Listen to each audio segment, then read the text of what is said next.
हरे कृष्णा माता जी, प्रभु जी, आप सभी का स्वागत है आज की कक्षा में। आज हम लोग beautiful the okay, Hare Krishna message में बोल रहे हैं। आज पर माता जी एक अच्छा सा भजन गाएंगे। तो मैं कक्षा आरंभ करूंगा माता जी, एक एग्जैक्टली 40 मिनट, एक हाफ एन आवर 40 मिनट्स के बाद में श्रेया माता जी एक अच्छा सा भजन गाएंगे। देन उसके बाद में हम लोग दशा नाम अपराध में भी हम लोग एक नाम अपराध देखेंगे, कौन सा भी एक अच्छा सा, उसको डिटेल में जाएंगे। एंड फाइनली आज 13वां अध्याय हम लोग कोशिश करके आज पूरा कर देंगे, ठीक है।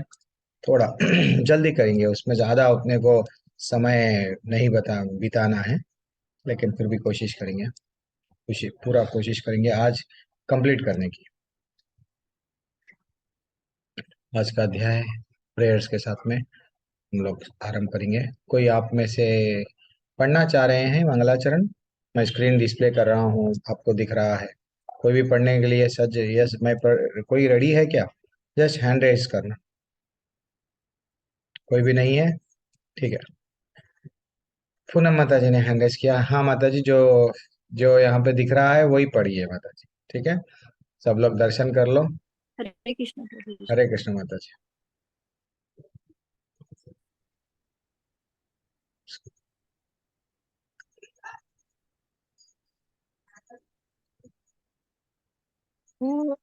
ज्ञानतिमिरान्धस्य ज्ञानञ्जनशलाकया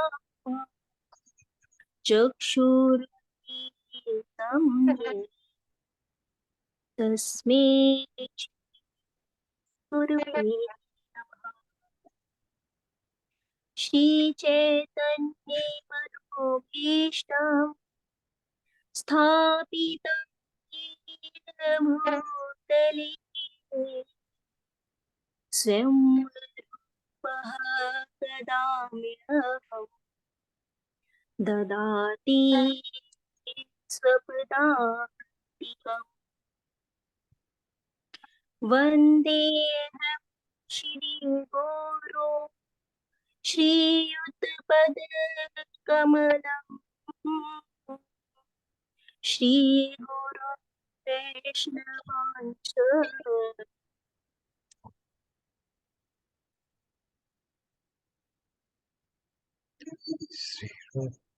श्री श्रीरूपं साग्रजातम् सहगं रघुनाथान्वितं तं सजीवम्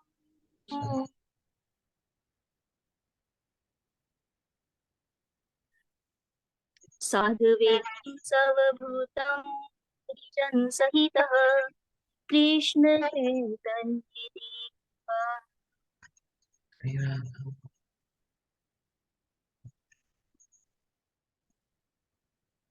श्री राधा कृष्ण पादा सहगन ललिता श्री विशाखावंतिताक्ष।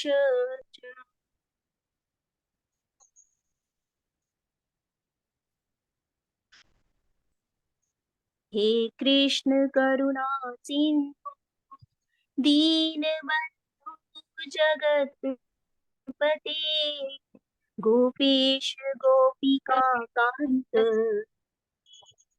राधा कांत नमस्ते। तप्त कांचन गौरांगी राधे वृंदावनेश्वरी वृषभानुसुते देवी प्रणामी हरे प्रिये।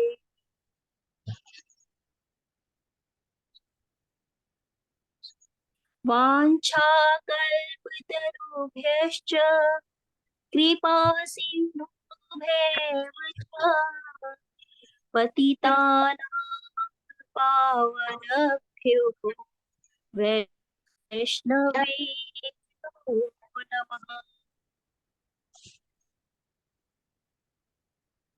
नमः विष्णुपादाय कृष्णपृष्ठाय भूतले श्रीमते भक्ति वेदांत स्वामी नमामि ते।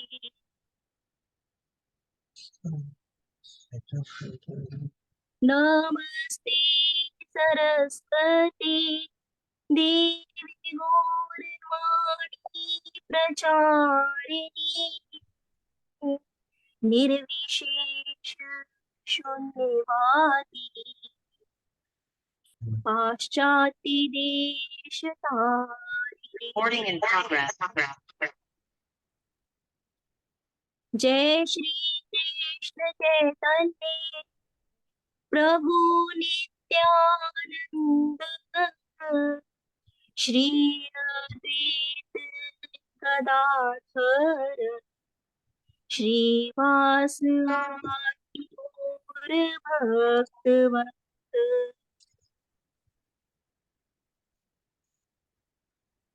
हरे कृष्ण कृष्ण कृष्ण हरे हरे हरे राम हरे राम राम राम हरे हरे।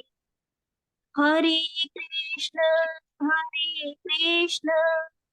कृष्ण कृष्ण हरे हरे हरे राम राम राम हरे हरे। हरे कृष्ण कृष्ण कृष्ण हरे हरे हरे राम राम राम हरे हरे। हरे कृष्ण प्रभु जी। हरी बोल हरी बोल हरी बोल। वेरी एक्सलेंट माता जी, हर कोई प्रयत्न करना चाहिए। आप लोग लेवल 2 में है, इसका ये मतलब नहीं है कि प्रभु जी ये सब आना कंपलसरी है क्या। धीरे धीरे से आपको आ जाएगा माता जी। जस्ट कोशिश कीजिए, डेली कोशिश कीजिए। जब हम प्रयत्न करते हैं तो भगवान स्वयं भगवान स्वयं उसमें हमको मदद करते हैं। भगवान भी डेफिनेटली हम लोग आगे बढ़ेंगे। तो जैसे कि हम लोग मंडे के दिन, सोमवार के दिन, पिछले सोमवार के दिन 5 श्लोक, ये थोड़ा अध्याय मैं भी मानता हूँ थोड़ा टफ जाता है, समझ में नहीं आता है। लेकिन इसका ये मतलब नहीं है। कल एक प्रभु जी ग्रुप में से एग्जिट हो गए। मैं पूछा, प्रभु जी क्या हुआ, प्रभु जी आप एग्जिट क्यों हुए? ऐसा मैं एक जस्ट मैसेज भिजाता हूँ तो भिजाए तो प्रभु जी समझ में नहीं आ रहा। यस मैं मानता हूँ 13वां अध्याय थोड़ा सा टफ रहता है, लेकिन उतना भी टफ नहीं रहता है। पढ़ते पढ़ते एक बार, दो बार, तीन बार। श्रील प्रभुपाद जी क्या बोलते थे माता जी, प्रभु जी मैं आप लोगों को बोलता हूँ, अच्छा से सुनो।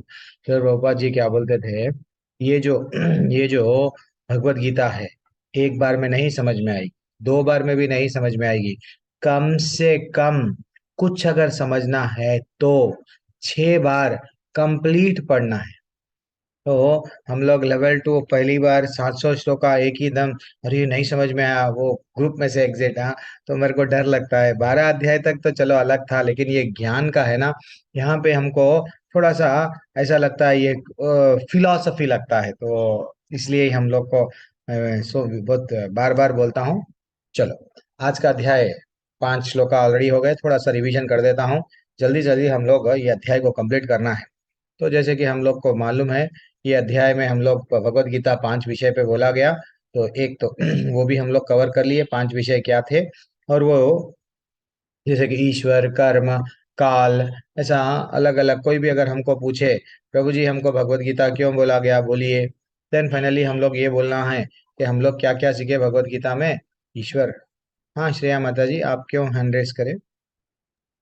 अरे प्रभु जी रीडिंग के लिए, क्या बोले?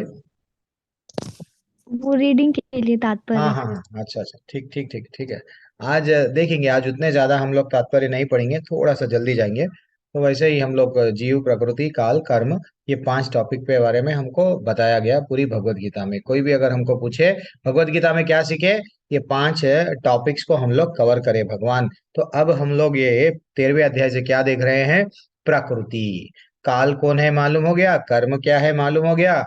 हाँ, शरीर से जो लोग हम लोग डेली करते हैं, हाँ, जो भी कर्तव्य, अकर्म, विकर्म, एंड फाइनली सकाम कर्म निष्काम कर्म, बहुत सारा नॉलेज आ गया प्रभु जी। यस, अब भगवान कौन है वो भी मालूम हो गया। सर्वोच्च दैवत्व या कृष्ण भगवान कौन है, ये ब्रह्म क्या है, ये लोग ज्योति बोल के जो प्रकाश, ये सब मालूम हो गया। तो नहीं, सबसे परम ईश्वर कौन है वो भी मालूम हो गया। और जीव हमेशा के लिए आता क्या, नहीं आत्मा क्या है, वो भी हम लोगों को अच्छा सा नॉलेज मिला। लेकिन अब यहाँ से 13वें अध्याय से प्रकृति के बारे में, यानी जीव बिना प्रकृति के नहीं रह सकता। मैंने प्रकृति पे निर्भर नहीं हुए सो जीव तो नहीं रह सकता। तो इसलिए प्रकृति के बारे में जानना बहुत आवश्यक है। अब ये पूरा ज्ञान है, इसलिए इसको क्या बोला गया, ज्ञान योग। एक्चुअली पहला श्लोका था, अर्जुन ने पूछा था कि हे भगवान, ये प्रकृति क्या है, पुरुष क्या है, और ये क्षेत्र क्या है, क्षेत्रज्ञ क्या है, और ये ज्ञान क्या है, और जानने लायक ये जिसे बोलते हैं वो क्या है, मेरे को प्लीज बताओ ना। तो भगवान उनको अलग अलग तरह से क्या बोल रहे हैं। ये प्रश्न तो एक ही है, लेकिन ये प्रश्न के लिए अगले जितने भी श्लोका आते जाएंगे, अलग अलग तरह से भगवान उनको समझा रहे हैं। तो ये भी हम लोग कवर करें लास्ट अध्याय में। तो प्रकृति क्या होता है, हमको मालूम है प्रभु जी। मटेरियल भौतिक भौतिक प्रकृति को हम लोग प्रकृति बोलते हैं, जो भी निरंतर परिवर्तनशील रहती है। एंड पुरुष कौन है, उसको जो भोगता है पुरुष ऐसा कहलाता है। क्षेत्र क्या है, क्षेत्र जो जो जो अब शरीर है हमारा, जो शरीर है उसको क्षेत्र कहते हैं। एंड अब वो शरीर कौन सा मिलता है, तो हमारे कर्म के गतिविधियों के अनुसार हमको कभी जंतु का, पशु का, कभी पंछी का, तो अलग अलग शरीर मिलता है। हम जिस तरह से कर्म करते हैं वो कर्म के अनुसार हम लोग ये व्हाट शरीर में बंध जाते हैं। कभी कभी व्हाट एक चूहा बन गए, तो चूहा बन गए तो चूहा का कहाँ पे रहेगा, वो ज्यादा से ज्यादा छोटे छोटे बिल बना लेके वो एक घर को पकड़ के वहां उतना ही प्रीमिसेस में रहेगा। लेकिन एक इंसान का शरीर मिला तो वो अमेरिका जा सकता, लंदन जा सकता, इधर जा सकता है, नहीं उसका जाने का जगह ज्यादा है। तो वैसा ही ये शरीर हमको मिला है। शरीर में क्या है वो, that is what very important है, क्षेत्रज्ञ, शरीर को जागने वाला, शरीर को जानने वाले को क्षेत्रज्ञ कहते हैं। और सब शरीरों को जानने वाला, सब शरीरों को जानने वाला परमात्मा है, उसको सुपर सोल परमात्मा है। एंड फाइनली हमारे को जानना है रियल ज्ञान क्या है प्रभु जी। क्या हमारे किताबों में जो रियल ज्ञान छुपा हुआ है वही ज्ञान है, वो तो भौतिक ज्ञान है, पैसा कैसा कमाना, हाँ अर्थ, अर्थ कैसा, यस धर्म अर्थ काम मोक्ष जो हम लोग बोलते हैं ना, देन वो फाइनली उसमें हमको पैसा कैसा कमाना, इकोनॉमिक डेवलप होना। लेकिन रियल ज्ञान क्या है, ये जो तन शरीर क्या है, शरीर के अंदर बैठा हुआ आत्मा क्या है, परमात्मा क्या है, उसको जानना, ये है रियल ज्ञान। एंड ज्ञेयम, हमारे जीवन का चरम लक्ष्य क्या है, भगवत धाम, भगवान के बारे में जानना है, भगवान के पास में वापस जाना है।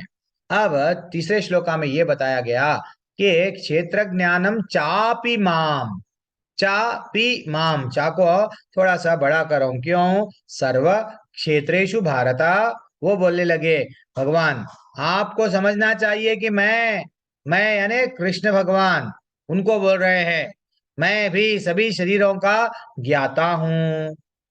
वो ऐसा कौन बता सकते हैं, जो सचमुच में ज्ञाता है वही बता सकते हैं। अगर राजा को पूछा गया, हाँ राजा तुम्हारे प्रजा क्या कर रही है, हाँ वो ना उसमें वहां पे वो एरिया में ये है, ये एरिया में ये है, वो सब कुछ, क्योंकि वो राजा है सबके बारे में जानता है, कौन से गांव में कौन से खेत में क्या चल रहा है उसको पूरा इंफॉर्मेशन रहता है। तो एक किसान को उसके खुद के खेत में 10 एकड़ के खेत में, एक में चावल है एक में गेहूं है, उतना ही मालूम रहता है। लेकिन राजा को तो वैसा आज भगवान तीसरे 13वें अध्याय के तीसरे क्रमांक के श्लोका में ये बोल रहे हैं कि मैं सभी शरीरों का ज्ञाता हूँ, और इस शरीर और उसके ज्ञाता को समझना ही ज्ञान है, और ये मेरा राय है। भगवान क्या बोल रहे हैं, दिस इज माई ओपिनियन।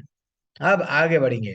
तो अब यहाँ से एक छोटे से एग्जाम्पल्स हम लोग लास्ट टाइम लेके ड्रा करके बताया था।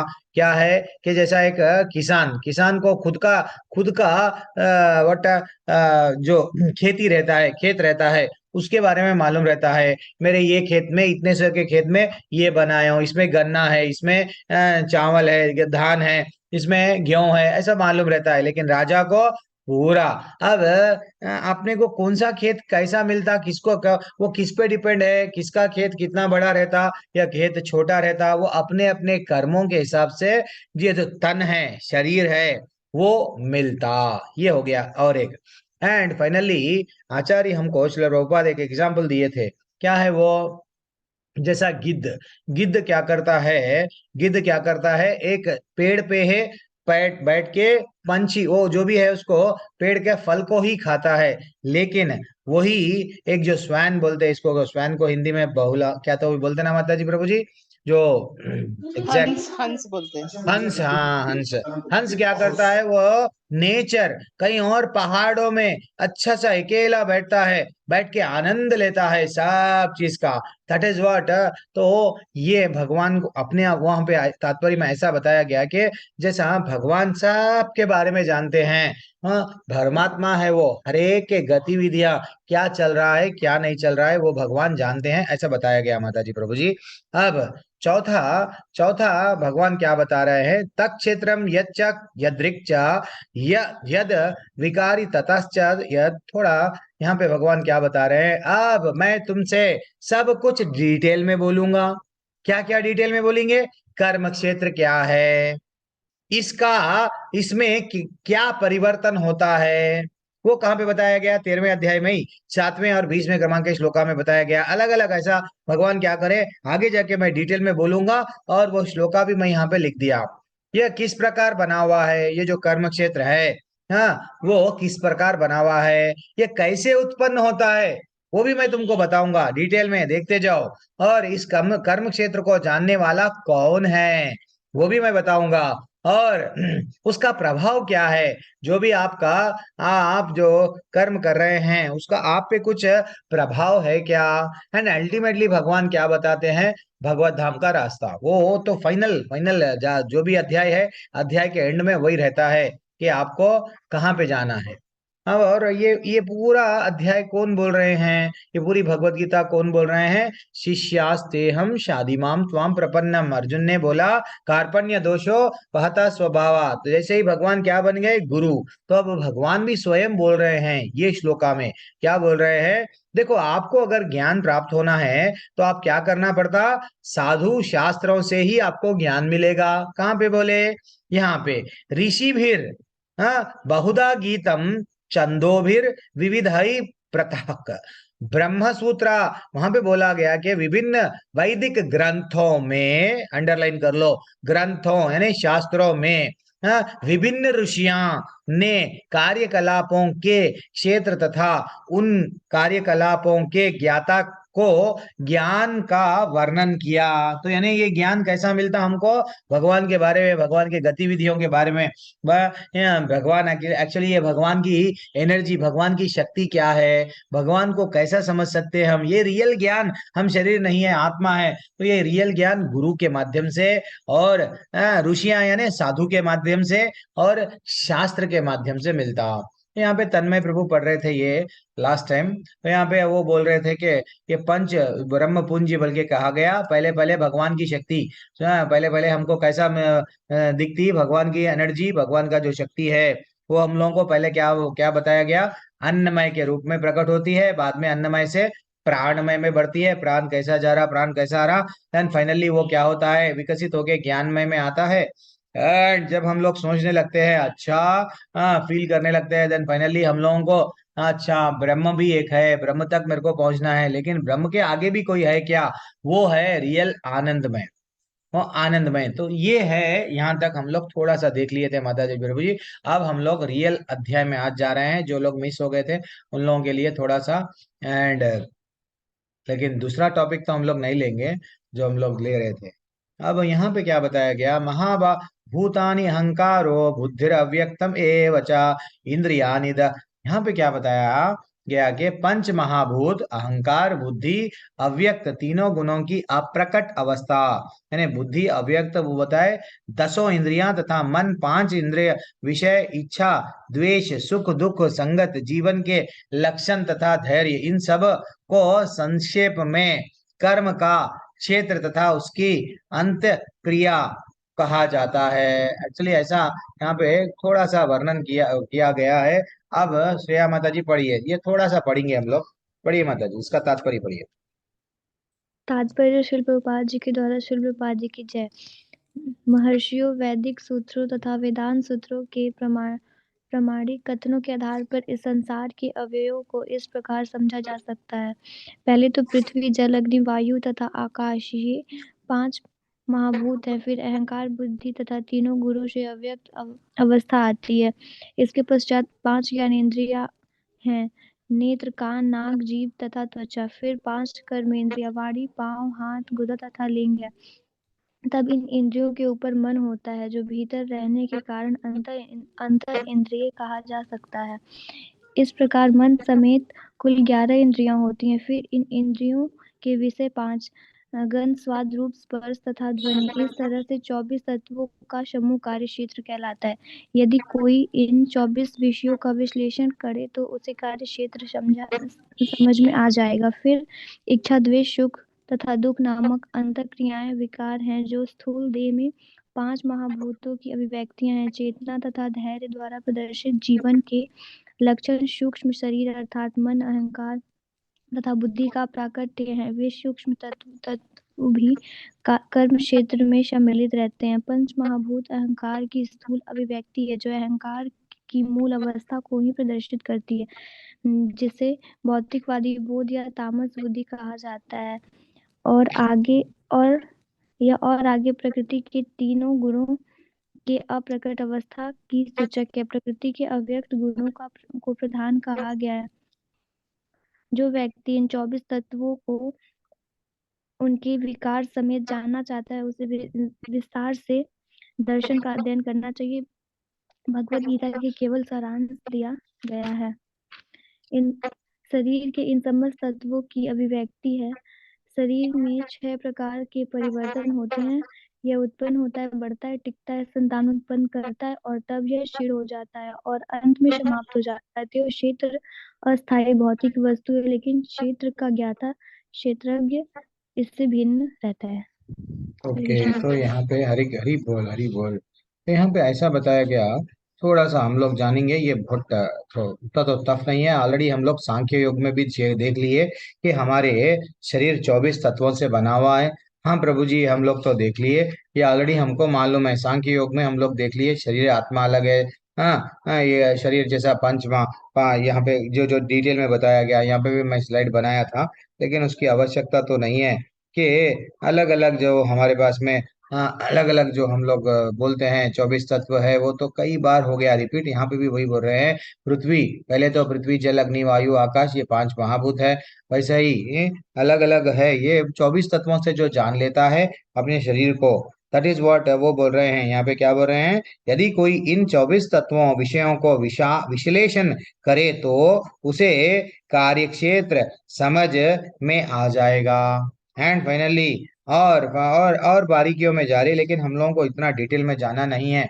उतना अगर डिटेल में जाएंगे तो हम लोग आगे नहीं पढ़ पाएंगे। हमारा मूल मोटा मोटा हम लोग, मैं क्या करता हूँ, भगवत गीता को मैं वहां पे आके एंड हम लोग को नॉलेज इतना गेन करना और डेप्थ में और लेवल 4 में और आएगा। लेकिन हम आज के तारीख में लेवल 2 में है। लेवल 2 में हम लोग को एक माला से 16, एक माला से 5 माला, एक माला से 10 माला पे कैसे आना है, भक्ति कैसा बढ़ना है, वो देखना है। ज्ञान के पीछे तो थोड़ा सा मैं एक सिंपल सा, ये जब 24 तत्व जान लिए, एक छोटा बच्चा, हाँ, हमारे घर में है, तो हम क्या करते हैं? कंपाउंड वॉल गेट लगा देते हैं। बेटा तू कितना खेलता, कंपाउंड वॉल में खेल ले। तो अगर पैसे वाले का अगर बेटा है, तो हमारा घर समझो थोड़ा है, उसका और बड़ा रहता है। उसके घर में गार्डन रहता है, उसके घर में साइकिल चलाता है, बहुत बड़ा गार्डन है। तो वो उसका यानी अलग अलग व्यक्ति का अलग अलग ये 24 तत्वों से जो भरा शरीर, हाँ, अलग अलग वो तन, ये जो कार्य का क्षेत्र है, अलग अलग डिफरेंट लोगों को डिफरेंट डिफरेंट दिया गया। वहां तक हम लोग को ये तो मालूम है। ये यही नॉलेज हम लोगों को लेना चाहिए। और हम कभी भी ये नहीं समझना कि हम ये शरीर के हैं। आत्मा डिफरेंट है। आत्मा ये तत्वों से बना हुआ है। आत्मा को हम लोग ये नहीं समझना कि मैं तो यहाँ आया हूँ एंजॉय करने के लिए, मेरे इंद्रियों को तृप्त करने के लिए, देन फाइनली हम लोग फंस जाएंगे। है वो यहाँ से लेके 8वें से लेके 12 तक बहुत बहुत डिटेल में दिया गया कि हमारे कुछ गुण, यानी टोटल 20 गुण, 20 गुण, 20 क्वालिटीज दिए गए हैं। जैसे कि अमानित्वम, अडम्बित्वम, अहिंसा, क्षांतिर, अर्जवम, आचार्योपासनम, शौचम, स्थैर्यम, आत्मा विनिग्रह, इंद्रियार्थेषु वैराग्यम, अनंकार एवच, जन्म मृत्यु जरा व्याधि दुख दोषानुदर्शनम। इसको अंडरलाइन कर लो। आपका भगवत गीता मैं भी अंडरलाइन कर लिया, ऐसा मेरे को जब पढ़ा रहे थे तो, जन्म मृत्यु जरा व्याधि दुख दोषानुदर्शनम, ये एक बार बार अगर हम लोग किसी को बताना भी है तो ये श्लोक बोलना पड़ेगा। ये एक्चुअली ये क्या है, भगवान क्या बोल रहे हैं, ऐसे कुछ क्वालिटीज है, ये ज्ञान है। ये भगवान बोल रहे हैं ज्ञान क्या है, रियल ज्ञान, और अज्ञान क्या है। भगवान बोल रहे हैं जो रियल ज्ञान होता है, हाँ ये है, ये 20 से, कि ये 20 जो अभी मैं गुण बता रहा हूं, ये 20 गुणों से हटके जो भी है वो अज्ञान है। तो रियल ज्ञान क्या है, विनम्रता एंड दम्भहीनता। मैं ग्रेट, विनम्रता तो मालूम, दम्भहीन मालूम, अहिंसा, अहिंसा, हाँ तो ये गांधी जी वाला, तो अहिंसा तो ठीक है, हर एक जीव को समभाव में देखना है, that is what very important. अहिंसा, और एक भी मैं बार बार बोलता हूँ, अहिंसा क्या है कि अगर हमको भगवान के बारे में मालूम है, हम हमारे बच्चों को नहीं बोल रहे हैं या किसी को नहीं बता रहे हैं, वो अलग बात है, हम बताए बाद में, वो अलग बदले नहीं, वो उनका, लेकिन हमारा काम क्या है, उनको बताना ये सही रास्ता है।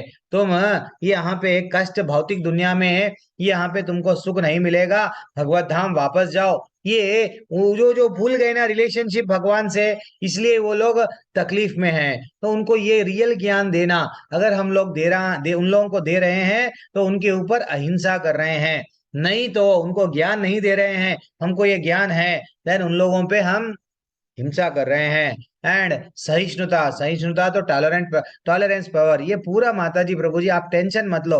जो ये जान लेता कि मैं शरीर नहीं हूँ, आत्मा हूँ, मैं तो भगवान का अंश हूँ, हमेशा भगवान का नाम लेते रहता, भगवान की सेवा करता, ये क्वालिटीज भगवान को जो प्रिय है वो ऑटोमेटिक विकसित हो जाते हैं। जब हम लोग कभी पेड़ पेड़ आने के लिए बीज डालता है किसान, किसान डाल के उसको पानी वही देता है, ऑटोमेटिक उसमें पेड़ छोटा सा अंकुरित होता है। वो हमारे में भी ये क्वालिटीज आ जाते हैं। अगर ये क्वालिटीज नहीं आ रहे हैं तो देन समझ जाना ध्यान पूर्वक जप नहीं चल रहा है।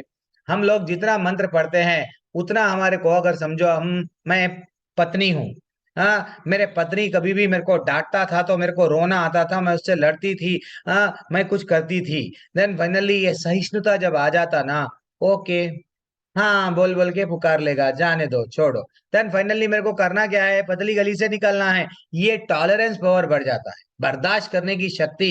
अब मैं पति हूँ, यस मेरे को ये बोल रही है, वो बोल, पहले ना मैं लड़ता था, अब मैं बदल गया, दैट इज व्हाट, ये पूरा सिंपल लिविंग आ जाता है। और ये पूरा कब आता है, that is very very very important.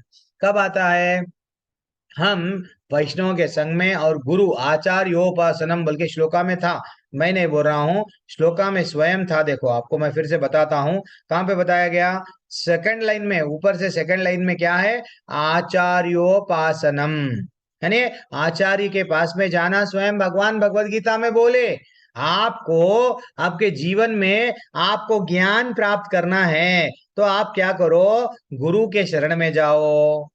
जब तक आप गुरु के पास में नहीं गए, आप समझते थे मैं जो कर रहा हूं करेक्ट है, माई वे इज हाईवे, लेकिन बाद में मालूम हुआ ये गलत है। तो पवित्रता आना चाहिए। हाँ ये सब आने से क्या होता है, स्थिरता। और ज्यादातर भक्त हमेशा स्थिर रहता है, जो अभक्त रहता है ना, वो पड़ोसी बोल दिए अच्छा वहां गए तो ऐसा हो रहा, अच्छा हरा चला निकाल के नीला चला फेर लिए तो, वट छल्ले अगर लगा लिए तो लाइफ बदल जा रहा, चलो मैं भी, यानी वो क्या रहता है, उसके लाइफ में स्थिरता नहीं रहती है। हाँ कभी भी अस्थिर रहता है, कभी इधर जाता, कभी उधर जाता, कभी उधर करता, कभी ये करता। लेकिन जो भक्त रहता है, जिसको पूर्ण विश्वास रहता है, जो गुरु के पास में गया, जिसको रियल ज्ञान आ गया, वो हमेशा, हाँ वो सोचता है, जब विभीषण जैसे राक्षस का उद्धार कर दिए भगवान, एक बार चरण को स्पर्श करे तो, मैं तो बार बार चरण के उनके व्हाट दंडवत डालूंगा, एक ना एक दिन मेरा भी उद्धार, ये स्थिरता आती है। आत्म संयम, इंद्रिय तृप्ति के विषयों का परित्याग हो जाता है, अहंकार बिल्कुल नहीं रहता है, और जन्म मृत्यु व्याधि, ये जरा जन्म मृत्यु व्याधि दुख दोषानुदर्शनम, ये दुख है। ये हमको जब बीमारी आई तो हमको समझना चाहिए ये डॉक्टर करने जा रही है, क्यों? वो टैबलेट देगा, क्यों? हम लोग फिर स्वस्थ हो जाएंगे, क्यों? क्योंकि फिर से भोग करेंगे, यानी भोग करेंगे, हाँ, हेल्थ खराब होगा, डॉक्टर करने जाएंगे, टैबलेट लेंगे, फिर भोग करेंगे। यही क्या है? ये जीवन है क्या? नहीं है, ये दुख है। ये जब जान लिए हम मृत्यु एक बहुत बड़ी हमारी समस्या है, देन फाइनली ये रियल ज्ञान है। वैराग्य आना चाहिए। संतान, स्त्री, घर तथा अन्य व्यय वस्तुओं पे ममता की मुक्ति। यस, सब पे आ सकती है। मेरे बच्चों का क्या है, बच्चों के बच्चों का क्या, अरे वो बच्चों ना, अरे ये क्यों भाई? एक दिन आप समझो माता जी, प्रभु जी घर में, मैं कभी प्रभु जी से एक बार, एक प्रभु जी है, मैं नाम नहीं लेऊंगा, वो प्रभु जी मेरे से बात कर रहे थे। प्रभु जी क्या है प्रभु जी, बूढ़े जो लोग बूढ़े हो जाते हैं ना, कितना इंटॉलरेंस करना पड़ता, उनको बर्दाश्त करना पड़ता। हमारे घर में भी ऐसा रहता है। देखो, बूढ़े लोगों को कहीं ना कहीं एक्चुअली उन लोगों को कुछ ना कुछ करना चाहिए, कुछ काम करते रहेंगे ना, उनका हेल्थ भी फिट रहता। अगर वो घर में ही रहेंगे तो कुछ भी नहीं लगा लेंगे, उनका उन लोगों को, और उनका 10 साल उम्र कम हो जाता, मालूम प्रभु जी? ये डिस्कशन चल रहा था। और उन लोग ना कहीं बिजी रखना, तो उन लोगों का ना और हेल्थ भी अच्छा रहता। वो अच्छा, तो देखो, हमारे समय बोलने का तात्पर्य क्या है? अगर कोई व्यक्ति हमारे ही घर में कोई बूढ़ा हो गया है, कोई व्याधि से ग्रसित है, अगर बेड पे से उठ रहा नहीं, अगर हम उनको क्लीन कर रहे हैं, हम लोग क्या समझते हैं, स्वयं बेटा भी हो या भाऊ भी हो, कब तक सेवा करना, भगवान उठा ले, ये भावना आती है, आती है। तो आगे जाके हमारा क्या होता नहीं मालूम, इसलिए ही जहां से जागे वहां सवेरा, ये ज्ञान अर्जित करना है हमको। भगवान बोल रहे हैं, बेटा ये दुख दोषानुदर्शनम है, प्रैक्टिकली विचार करो क्या हो रहा है दुनिया में। फिर भी अगर हम और एंजॉय में लगे हुए हैं, देन फाइनली, ठीक है ना, वैराग्य आना चाहिए। हम रहना परिवार में रहना, लेकिन स्त्री ही मेरी सब कुछ है, नहीं। मैं आपको धनुर्दास की कहानी बताया, रंगनाथ स्वामी के।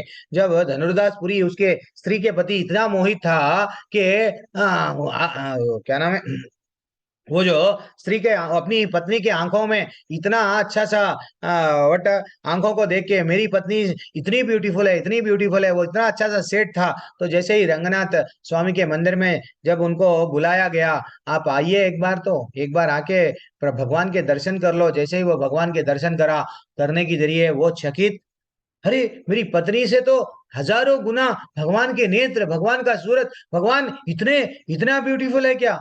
हरी बोल। वो क्या करने लगा, अब भक्त बन गया। तो एक्चुअली हम लोग क्या करना है, परिवार में रहते हुए भी परिवार के नहीं रहना है, that is what very important. Attachment, आसक्ति नहीं रहना, नहीं तो हम लोग भगवत धाम नहीं जाएंगे। आसक्ति रहे तो चलेगा, लेकिन आप भगवत धाम जाना है तो आसक्ति छोड़ो, बोल रहा हूँ मैं भाई। नहीं नहीं प्रभु जी, मेरे बच्चे रेस कर लेते हुए रह जाओ, फिर नेक्स्ट जन्म आपको यही परिवार में कुछ ना कुछ बन जाएंगे। कैलाश की कहानी याद आना चाहिए हमको, ठीक है ना। और एकांत स्थान में रहने की इच्छा रहना, जितना हो सके उतना छोड़ना। और ये ढिंचक ढिंचक ढिंचक, पब में जा रहे, रेस्टोरेंट में जा रहे, पब्लिक वहां जाके हम लोग क्या कर रहे हैं, एंजॉय वहां पे। तो ये जितना हो सके उन लोगों को छोड़ना। आत्म साक्षात्कार के और महत्व, आत्मा को जानना, परमात्मा को कैसा जोड़ना, ये भी एक इम्पोर्टेंट पार्ट है मेरे लाइफ में। आत्मा को खुश देना। इतने दिनों से मैं कभी सैंडलवुड से नहा रहा था, हाँ, एक एक साबुन बदल रहा था, फेयर एंड लवली लगा रहा, फेयर एवर लगा रहा, अलग अलग लगा रहा था, लेकिन अंदर बैठे वाले को नहीं लगा रहा था, कुछ भी नहीं दे रहा था। वो वो है आत्म साक्षात्कार माता जी। जिस दिन हम लोग जान लिए ना, ये डिटेल में बोला गया, आप लोग ध्यान पूर्वक क्या करो, बहुत बड़ा बहुत बड़ा बहुत बड़ा तात्पर्य है। तो इसको हम लोग क्या कर सकते हैं, ये ज्ञान, ये जो 20 प्रकार के जिसे भगवान बोल रहे हैं ज्ञान है, तो ये वो क्वालिटीज कैसा आते हैं? एक माता जी, एक भक्तों के संग में रहना, और एक गुरु के पास में गए, वैष्णव के संग में रहे, एंड फाइनली नवधा भक्ति में से कोई एक भक्ति को पकड़ लो, या तो सुनो, सुनते जाओ सुनते जाओ सुनते जाओ, धीरे धीरे से परिवर्तन आएगा। नहीं, इतनी आसानी से नहीं आएगा, मैं भी मान रहा हूं। क्योंकि एक एक पत्थर को रस्सी काटती है, मालूम ना आप लोगों को, इतना सडनली नहीं काटती है वो रस्सी, उसके पास ऊपर चल के चल के चल के पत्थर भी कट जाता है। दैट इज व्हाट, हमारे में भी ये गुण विकसित होना है तो थोड़ा समय लगता, बहुत बड़ा तात्पर्य है। आप लोग जब कभी भी फ्री है तो आप पढ़ना, हाँ। हम लोग अब आगे बढ़ेंगे।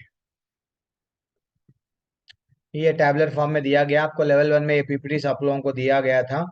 एंड फाइनली अब क्या देखेंगे, ज्ञेयम यत्तत् प्रवक्ष्यामि यज्ञ, यहाँ पे क्या बोले, अब मैं तुम्हें ज्ञेय के विषय में बतलाऊंगा। ज्ञेय, हाँ, क्या है, हाँ, जिसे सुनकर तुम नित्य ब्रह्म का आस्वादन कर सकोगे। यह ब्रह्म तथा यह आत्मा जो अनादि है, मेरे अधीन है, इस भौतिक जगत के कार्य कारण से परे परे स्थित है। तो हैंड रेस कौन करे माता जी? पूनम माता जी, पढ़िए माता जी।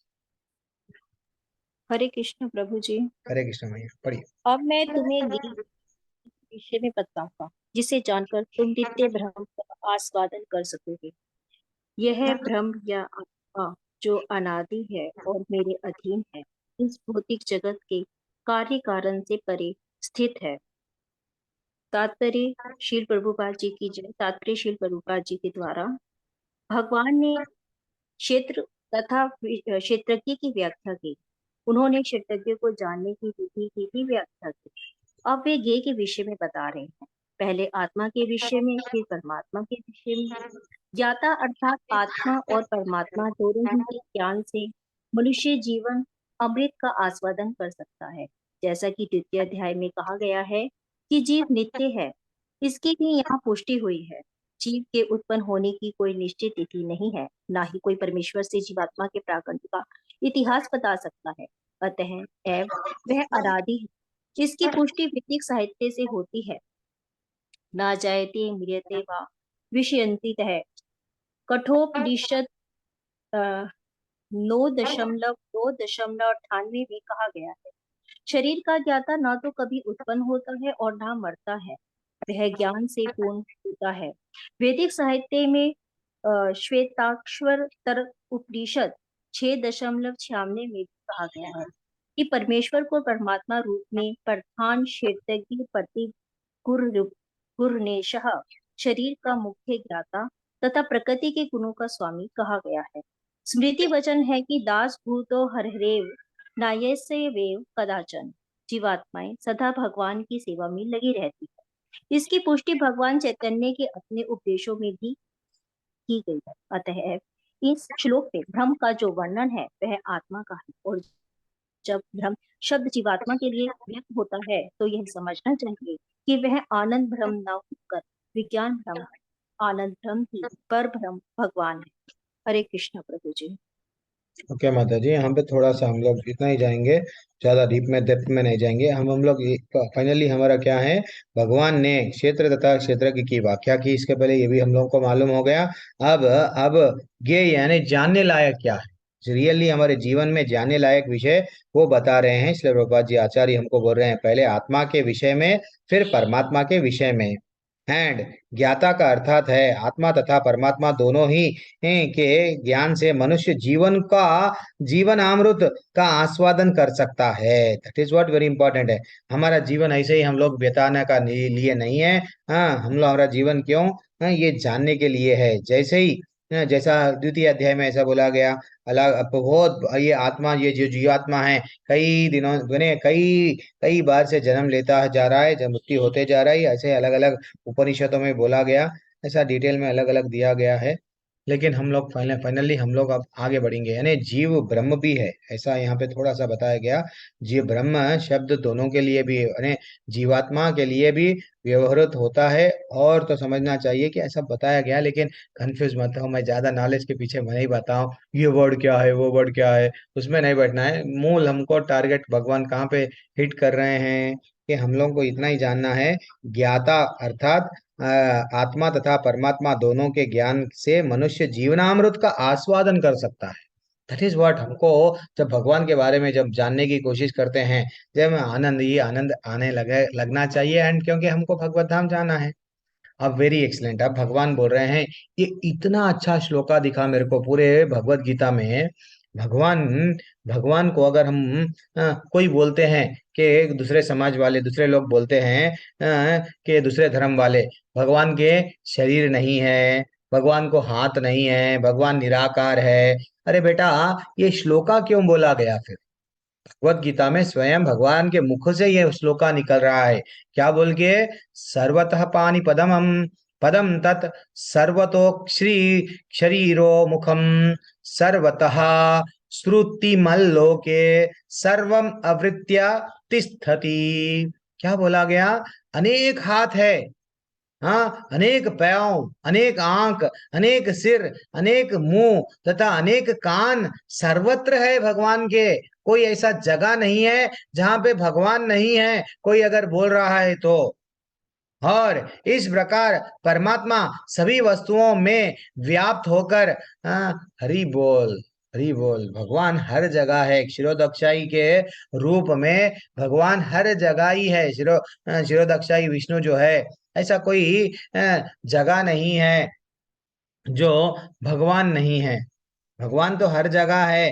हाँ, फिर भी मैं आज दूसरे स्कंद का दूसरे अध्याय में या 5वां या 6वां श्लोका पढ़ रहा था भागवतम का। वहां पे बताया गया परमात्मा परमात्मा कितने साइज में है कि जब पढ़ रहे तो आनंद आ रहा है। भागवतम को एक एक दिन पढ़ रहा हूँ, और पढ़ना यानी पहले सुनते थे, अब पढ़ने में आनंद आ रहा है। प्रभु जी के उतना तो आगे नहीं बढ़ा, तन्मय प्रभु तो 6वें तक चले गए, तो हम लोग दूसरे में हूँ, तो उनका साइज तक भी है। परमात्मा कितना कितना यानी अपने 6 इंच बोलते ना, अच्छा उसमें लिखा हुआ है कि भाई इतने इंच का भगवान का चतुर्भुज रूप को, परमात्मा को अपने अंदर ही उसमें देखना चाहिए। नहीं, जब हम लोगों को एहसास होने लगता है, जब हम भक्ति में डूब जाते हैं, कनेक्ट भगवान से करते हैं, धीरे धीरे से लगता है कि भाई भगवान हमारे पास में ही है। तो चलो ठीक है, माता जी तात्पर्य पढ़िए। कौन है अब? नेक्स्ट कौन है? पढ़िए माता जी, वो जी जिसने मैं हैंड पढ़ता रेस हूँ। करा। हाँ पढ़ो प्रभु, जल्दी से पढ़ो। तत्पर तत्पर प्रभुपाद जी की द्वारा प्रभुपाद जी की जय। जिस प्रकार सूर्य अपनी अनंत रोशनियों को विकीर्ण करके स्थित, उसी परमात्मा या भगवान भी है, वे अपने सर्वव्यापी रूप में स्थित रहते हैं। उनके आदि शिक्षक ब्रह्मा से लेकर छोटी सी चींटी तक सारे जीव स्थित है। उनके अनंत सिर तथा पांव तथा नेत्र हैं और अनंत जीव है, ये सभी परमात्मा में स्थित है। अतः व्यापक है। लेकिन आत्मा यह नहीं कर सकता है कि उसके हाथ पांव या नेत्र चारों दिशाओं में, यह संभव नहीं है। यदि यह अज्ञान के कारण वो सोचता है तो उसे ज्ञान नहीं कि उसके हाथ तथा पैर चतुर्दिक प्रसरित है, किंतु समुचित ज्ञान होने पर ऐसी स्थिति आ जाएगा। उसका सोचना उल्टा है। इसका अर्थ यही होता है कि प्रकृति द्वारा बुद्धि होने के कारण परम नहीं है, परमात्मा अधीन है। परमात्मा अपना फैला सकता है, किंतु आत्मा ऐसा ऐसा नहीं कर सकता है। प्रभु जी एक मिनट, प्रभु जी रुक जाइए, वैसे भी आपका थोड़ा नेटवर्क इशू है, थोड़ा रुक रुक के मेरे को आ रही है, थोड़ा रुक जाइए। तो वैसे भी थोड़ा सा डिस्कशन करेंगे यहाँ पे हम लोग। जिस प्रकार सूर्य अपनी अनंत रश्मियों उनको को विकर्णों करके स्थित है, उसी प्रकार परमात्मा या भगवान भी है। जैसा सूर्य पूरी तरह से सर्वव्यापी है, हाँ, वैसा हम लोग नहीं बोल सकते सूर्य तो मेरे ऊपर ही है, मेरे साथ ही है, सिर्फ मेरे को ही दिख रहा है, नहीं। हाँ, आप देखो जापान में चले जाओ, जापान वाला बोलेगा हाँ सूर्य मेरे साथ है। आप जाके लंदन में चले जाओ, वो बोलेगा मेरे साथ सूर्य है। तो वैसा माता जी प्रभु जी भगवान हर एक परमात्मा, हर एक जीव, चाहे चींटी से लेके चाहे कोई भी हो, उसमें है। चाहे उसके जब 6 पैर रहो या चाहे 2 पैर रहो, सब में भी भगवान है। That is what very takeaway वहां पे लेना है। एंड विकास कुमार प्रभु थोड़ा सा आप आपका नेटवर्क देखो।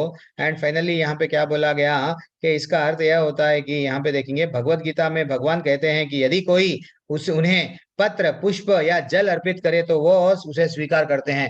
तो इतने ये भगवान जो हर एक जगह व्याप्त है, वो भगवान इतने हम पे दया कर दिए कि बेटा तुम लोग डरो मत, हाँ, मेरे से डरो मत, मैं आपको कुछ भी दो मैं चलेगा, वो तात्पर्य में यही बता रहे हैं। हाँ, लेकिन लेकिन यदि भगवान दूर होते तो फिर ये इन वस्तुओं को कैसे प्राप्त करते?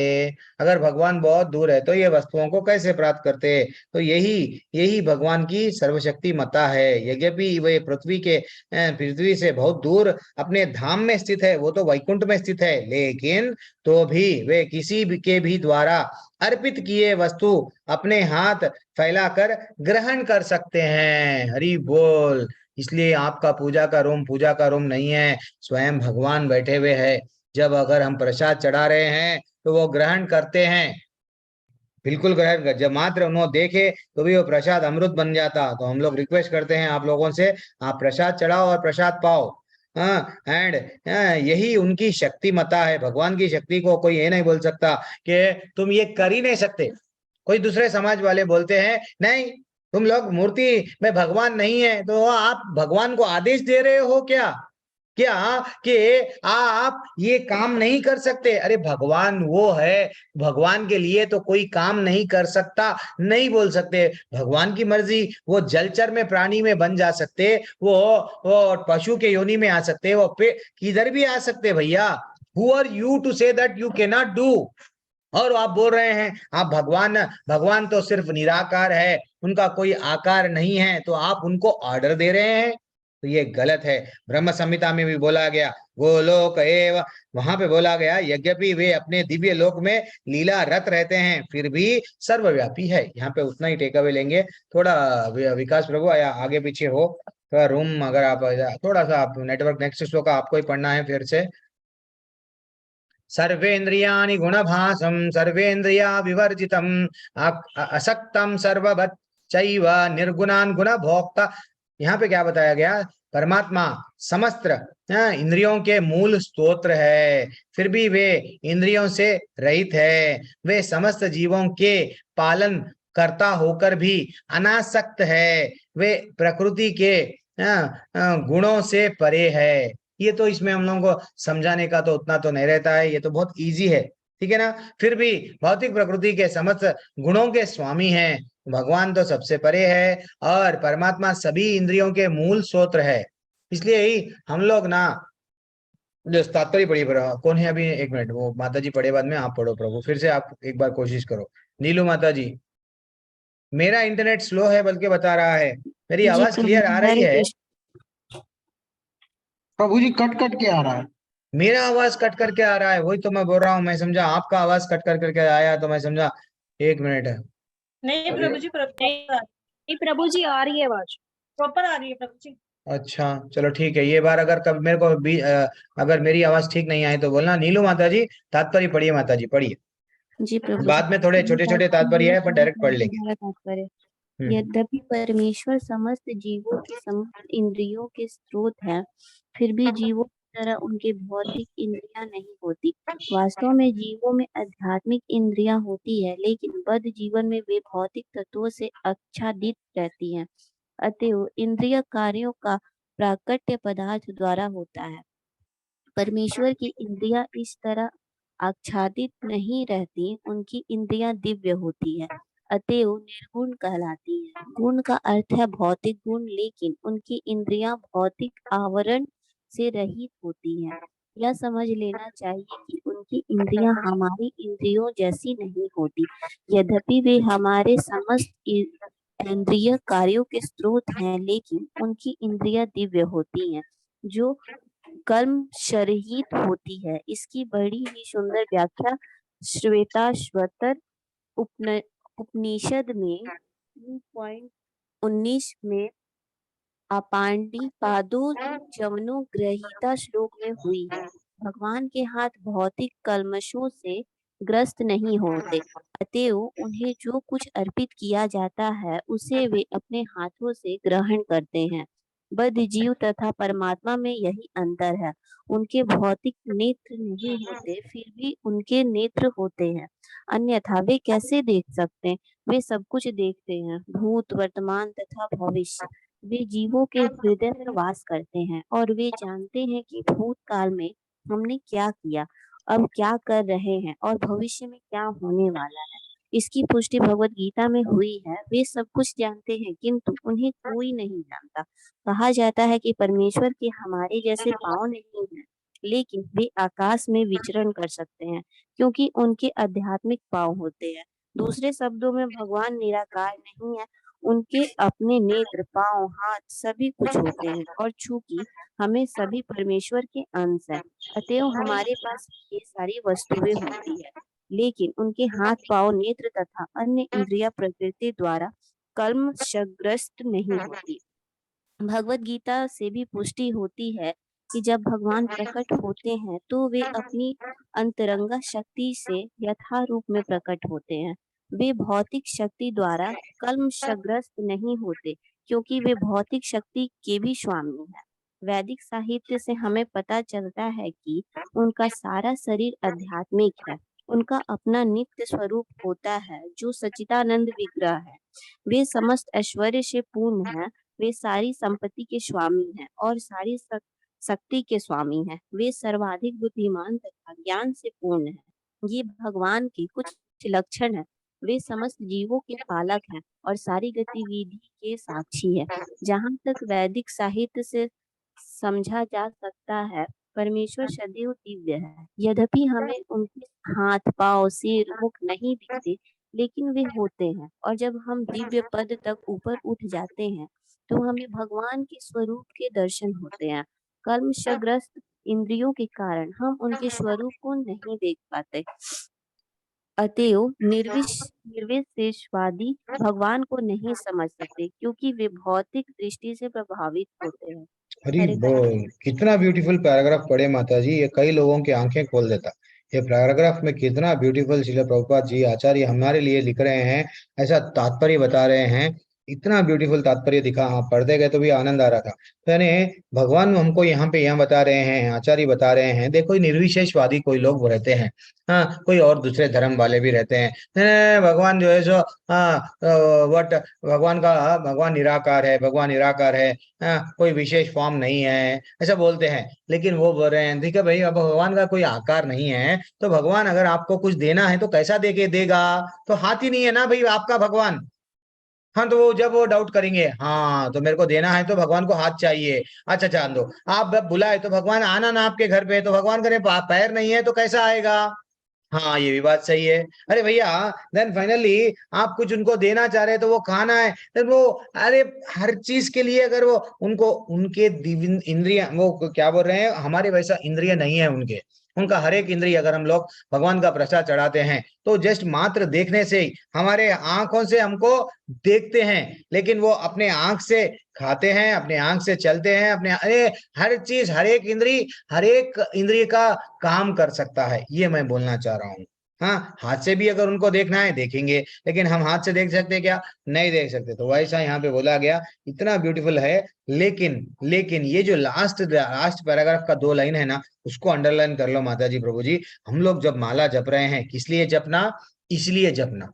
भक्ति में आ गए, लेवल 2 में आ गए, लेवल 4 तक भी जाएंगे या लेवल 5 भी जाएंगे, हाँ तो किस लिए जा रहे हैं? सर्टिफिकेट लेने नहीं माता जी। क्यों जा रहे हैं माता जी प्रभु जी? वहाँ क्या बोल रहे हैं देखो, यद्यपि हमें अनेक हाथ, पैर, सिर, मुख नहीं दिखते भगवान के, लेकिन वे होते हैं, भगवान के तो होते हैं। जब हम दिव्य पद तक ऊपर उठते हैं तो वो तड़पना। हम लोग माला कर रहे हैं, क्लास ज्वाइन हो रहे हैं, क्यों? नॉलेज नहीं, ट्रांसफॉर्मेशन के लिए, इंफॉर्मेशन के लिए नहीं। ट्रांसफॉर्मेशन हम में ये आना कि हम भगवान को अनुभूति कर सकना, भगवान को जान सकना। जैसा दूसरे स्कंद में भगवान का विराट रूप, पहला श्लोक का मेरा पहला अध्याय कंप्लीट हुआ। तो परमात्मा के बारे में दूसरे अध्याय में जब मैं जा रहा हूँ तो परमात्मा के बारे में इतना, परमात्मा के चतुर्भुज फॉर्म में रहते हैं, इतने साइज में रहते हैं, वो ऐसा बता रहे हैं। और पढ़ने के लिए नहीं तो हम लोग भी क्या करना है माता जी, वो ऊपर उठना। वो ऊपर उठेंगे तो वो रियलाइजेशन आएगा, वैसा लिखा हुआ है। वो अभी भी यहीं पे भी वही लिखा हुआ है। लेकिन हमारे क्या है, इंद्रियां अपूर्ण इंद्रियां हैं, कलमशग्रस्त इंद्रियों के कारण वो बोल रहे हैं भगवान को हम लोग नहीं देखते हैं, नहीं देख सकते हैं। इसलिए भगवत गीता क्या हुई माता जी प्रभु जी? एक अंधे व्यक्ति के साथ आरंभ हुई। अंधा व्यक्ति, हम लोग सब भी अंधे हैं जीवन में। भगवान क्या कर रहे हैं? हाँ वो हम लोग को भी क्या कर रहे हैं? नॉलेज दे रहे हैं। तुम अंधकार में जो जीवन में जी रहे थे, अब क्या हो, रियल ज्ञान प्राप्त करो और मेरे बारे में जानो एंड भगवत धाम वापस आ जाओ। अब आगे बढ़ेंगे। अब नेक्स्ट श्लोका क्या है देखेंगे। ब्यूटीफुल था माता जी, बहुत अच्छा लगा। इंद्रियों का मूल स्रोत कौन है? स्वयं भगवान है। यस, अब आगे बढ़ेंगे। परम सत्य जड़ तथा जंगम समस्त जीवों के बाहर तथा भीतर स्थित है। यस, सूक्ष्म होने के कारण वे भौतिक इंद्रियों के द्वारा जाने या देखने से परे है। क्या देख सकते हैं हम हमारे आंखों से भगवान को? नहीं देख सकते, वो परे है। यद्यपि वे अत्यंत दूर है, ऐसा देखा गया तो गोलोक में रहते हैं भगवान, वैकुंठ में रहते हैं, लेकिन फिर भी सबके पास में रहते हैं, कण कण में भगवान है, बोलते हैं ना, वैसा क्षीरोदक्षाई विष्णु बन के हर एक जगह भी है, और वो वहां पे आज भी लीलाएं चल रही है। भगवान को यही तो है ना, जन्म कर्मा च मे दिव्यम यो वेत्ति तत्वतः, जो मेरे जन्म और कर्मों के बारे में जो जान लिया, मेरे बारे में जो जान लिया, देन उसको तो मैं पकड़ के सीधा मेरे लोक में लेके जाता हूँ। ठीक है ना। अब आगे का श्लोका देखेंगे। ये श्लोका का तात्पर्य उतना आसानी है, उतना टफ नहीं है, मैं इसलिए कोई इसमें अंडरलाइन तो नहीं करा। दूसरा तो श्लोका जाएंगे। अविभक्तम च भूतेषु विभक्तम इव इव च स्थिताम भूतभृता च तज्ञेयम। यहाँ पे क्या बताया गया, यद्यपि परमात्मा समस्त जीवों के मध्य विभाजित प्रतीत होते हैं, हाँ, लेकिन वह कभी भी विभाजित नहीं होते हैं, हाँ, वह एक ही रूप में है, हाँ, यद्यपि वह प्रत्येक जीव के पालन करता है, लेकिन यह समझना चाहिए कि वह सबों का संहार करता और सबों को जन्म देने वाले हैं। सूरज देखा गया तो अगर मैं बोलूंगा मैं तो हैदराबाद में हूँ सर, सूरज मेरे पास में है। अब गगनजीत माता जी बोली मैं पंजाब में हूँ, हाँ, नहीं तो मैं अमेरिका में हूँ, मैं वट सूरज मेरे पास में है प्रभु जी। तो क्या सूरज डिवाइड हो गया? क्या नहीं डिवाइड हुआ। तो इसका तात्पर्य यह है, भगवान एक है, सब जगह भी है, तो वैसा सब में भी परमात्मा है। और आगे क्या बोल रहे हैं, भूतभृत, यहाँ पे क्या बोल रहे हैं, लेकिन समझना चाहिए, और ये भगवान क्या समझना के बारे में क्या समझना चाहिए, वह प्रत्येक जीव के पालन करता है। हम लोग चिंता नहीं करना फ्यूचर का क्या होगा, सिर्फ भक्ति करो, भगवान रास्ते धीरे धीरे से निकालते रहें। जो आपके कर्म में है वो तो आपको आएगा ही आएगा, चाहे दुख हो, चाहे पैसे वाले बनो तो भी दुख आएगा, चाहे आप वट गरीबी परिस्थिति है, आपको सुख आना है तो आएगा ही आएगा, सुख या दुख आपको आएगा ही आएगा, लेकिन उसके पीछे भागना नहीं है भक्ति छोड़ के। हाँ, और लेकिन यह समझना चाहिए कि सबों का संहार, सबके संहार करता भी वही है माता जी प्रभु जी, ये तो आपको मालूम है। चलो पढ़िए माता जी, जिसने हैंड रेस किया थोड़ा सा, नीलू माता जी पढ़ लिए, पूनम माता जी पढ़े, सीमा माता जी पढ़ना है, पढ़िए माता जी। हरे कृष्ण प्रभु जी। हाँ मैया, हरे कृष्ण, पढ़िए। प्रभुपाद जी की जय। तात्पर्य प्रभुपाद जी द्वारा। अब भगवान सबों के हृदय में परमात्मा रूप में स्थित हैं, तो क्या इसका अर्थ यह हुआ कि वे बटे हुए हैं? नहीं, वास्तव में वे एक हैं। यहाँ पर सूर्य का उदाहरण दिया जाता है। सूर्य मध्यम समय अपने स्थान पर रहता है, लेकिन यदि चारों ओर 5000 मील की दूरी पर घूमे और पीछे की ओर सूर्य कहाँ है, तो सभी लोग यही कहेंगे कि वे उसके सर पर चमक रहा है। वैदिक साहित्य में यह उदाहरण यह दिखाने के लिए दिया गया है कि यद्यपि भगवान अविभाजित हैं, लेकिन इस प्रकार स्थित है मानो विभाजित हो। यही नहीं, वैदिक साहित्य में यह भी कहा गया है कि अपनी सर्वशक्तिमता के द्वारा एक विष्णु सर्वत्र विद्यमान है। जिस तरह अनेक पुरुषों को एक ही सूर्य की प्रतीति अनेक स्थानों में होती है। यद्यपि परमेश्वर प्रत्येक जीव के पालन हरता है, किंतु प्रलय के समय सबों का भक्षण कर जाते हैं। इसकी पुष्टि 11वें अध्याय में हो चुकी है, जहां भगवान कहते हैं कि वे कुरुक्षेत्र में एकत्र सारे योद्धाओं का भक्षण करने के लिए आए हैं। उन्होंने यह भी कहा है कि वे काल के रूप में सब का भक्षण करते हैं। वे सबके प्रलयकारी और संहार करता है। जब सृष्टि की जाती है तो वे सबों के मूल स्थिति से विकसित करते हैं और प्रलय के समय उन सबको निगल जाते हैं। वैदिक स्रोत पुष्टि करते हैं कि वे समस्त जीवों के मूल तथा सबके आश्रय स्थल हैं। सृष्टि के बाद सारी वस्तुएं उनकी सर्वशक्तिमता पर टिकी रहती हैं और प्रलय के बाद सारी वस्तुएं पुनः उन्हीं में विश्राम पाने के लिए लौट जाती हैं। ये सब वैदिक स्रोतों की पुष्टि करने वाले हैं। यतो व इमानी भूतानि जानते येन जातानि जीवन्ति यत् प्रयतन विस्मृति तद्भ्रम तद्विज्ञास्व। तैत्तिरीय उपनिषद 3.1।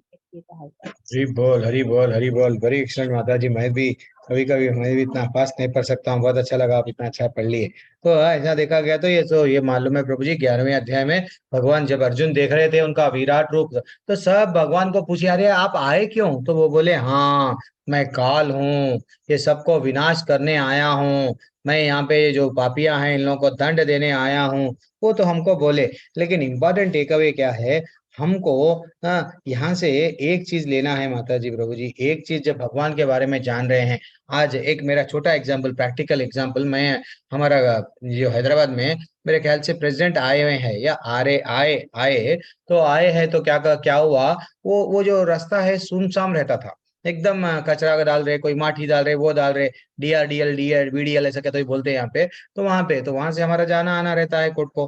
तो मैं देखा इतना उसको छकाछक कर दिए, वहां से कचरा निकाल दिए, वहां से ये निकाल दिए, वहां से सब झाड़ों को इतना क्लीन और पेंटिंग दीवार को ऐसा कर दिए। मैं परे थोड़ा सोच विचार करने लगा, आखिर इतना सडनली 2 दिन के अंदर नया रोडों को भी ऐसा कर रहे, जहां वे गड्ढे है उसको एकदम क्लीन कर दिए। अब यही एग्जाम्पल बाद में मेरे को 2 दिन के बाद में हमारी गाड़ियों को रोका गया, नहीं नहीं जाना वहां पे, क्योंकि हाँ 1 घंटा आधा घंटा तक रोका गया, गाड़ी के पीछे गाड़ी के। मैं पूछा ट्रैफिक वाले से, कौन? अरे वो प्रेसिडेंट है ना, वो आए हैं इंस्पेक्शन करने के लिए, अरे वो जो भी है फॉर्मेलिटी के लिए आए हैं। तो मैं समझ गया, देखो माता जी प्रभु जी, जब भगवान को अगर हमारे हृदय में आना है, हाँ, हमारे में भी जैसा रोड को गवर्नमेंट वाले क्लीन कर रहे हैं, प्रेसिडेंट आ रहा है, वैसा हमारे जो 6 प्रकार के असुर है, भगवान भी यही बोलते हैं, बेटा तू मेरे धाम में आ सकता, लेकिन तेरी में स्वच्छता रहना। तू मेरे बारे में जान सकता, मैं काल हूं, मैं मृत्यु हूं, मैं तेरे को जीवन भी देने वाला मैं हूं, तू मेरा दास बन, मेरे बारे में समझ। देन ये हमारे 6 प्रकार के जो असुर है, काम क्रोध लोभ मोह मद मद मद मत्सर्य, ये जितने भी है, ये जब जिस दिन निकल जाएंगे पूरी तरह से, व्हेन वी आर प्योर, जैसा प्रेसिडेंट की गाड़ी चल रही थी वैसा हमारे हृदय में भगवान की गाड़ी चलने लगती। That is what important takeaway. क्यों करे हुए तो साहब, जब भौतिक दुनिया का एक राजा जा रहा है तो उतना क्लीन कर रहे हैं, वो तो ठाकुर सपरम सबका, हाँ, राजाओं का भी राजा है। तो जब वो आ रहा है हमारे हृदय में, तो हमारे में भी ये विकार नहीं रहना चाहिए। तो वेरी इंपॉर्टेंट। और यहाँ पे तो हमको ये मालूम हो गया, सूर्य का एग्जाम्पल भी यहाँ पे तात्पर्य है, देखे डिटेल में बता दिए गए। हम नेक्स्ट श्लोका को जाएंगे माता जी। ब्यूटीफुल अध्याय चल रहा है, थोड़ा थोड़ा टफ लगता है, ज्ञान के बारे में है ना, थोड़ा थोड़ा नहीं समझ में आए तो भी झेलना है।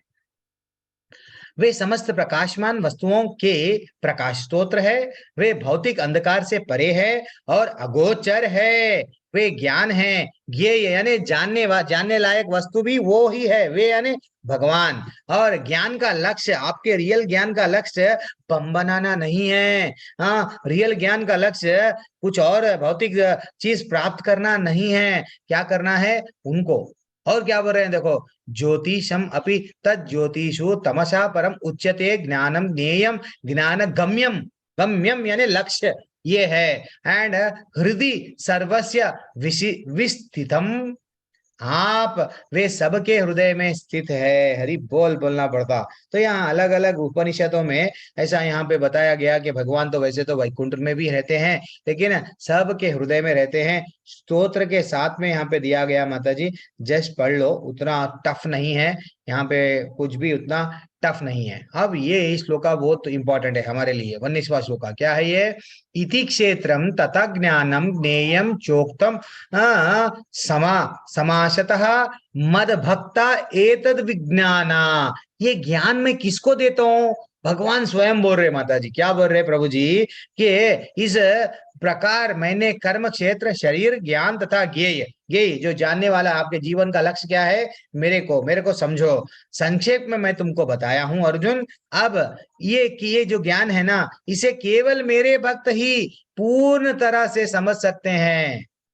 मेरा भक्त यानी जो पूरी तरह से, शिष्यास्तेहम शादीमाम ताम प्रपन्नम, दूसरे अध्याय का 7वां श्लोक हमेशा याद रख लेना। मेरे दोष है कार्पण्य दोषो पहता स्वभाव, मैं आपको श्री गुरु के रूप में मान रहा हूं। वैसा जब हम भगवान की पूरी तरह से भगवान की भक्ति में शरणगत हो जाते हैं, समर्पण कर देते हैं, तो ये ज्ञान विकसित होता है। वो भगवान बोल रहे हैं, मैं हर किसी को ये ज्ञान नहीं देता। हर किसी को ज्ञान के पीछे लोग भागते हैं। हर किसी को भगवत गीता पे टिप्पणियां लिखते हैं, वो समझते हैं मैं बहुत बड़ा ज्ञानी, शास्त्रों श्लोका मेरे को पढ़ने आता प्रभु जी। नहीं, इसे वो फिर भी इसे केवल मेरे भक्त ही पूरी तरह से समझ सकते हैं। इस तरह मेरे स्वभाव को प्राप्त होते हैं, भगवान के स्वभाव को प्राप्त होते हैं, ऐसा बताया गया माता जी प्रभु जी। यस, ये श्लोक का ये तात्पर्य थे कितना है? पढ़िए माता जी, कौन है जिनको चांस नहीं मिला? सीमा माता जी पढ़ लिए। संजीव प्रभु हरि बोल, आप ज्वाइन हो गए प्रभु, क्या बात है। हरे कृष्णा, हरे कृष्ण पढ़िए प्रभु। प्रभु। हरे कृष्ण।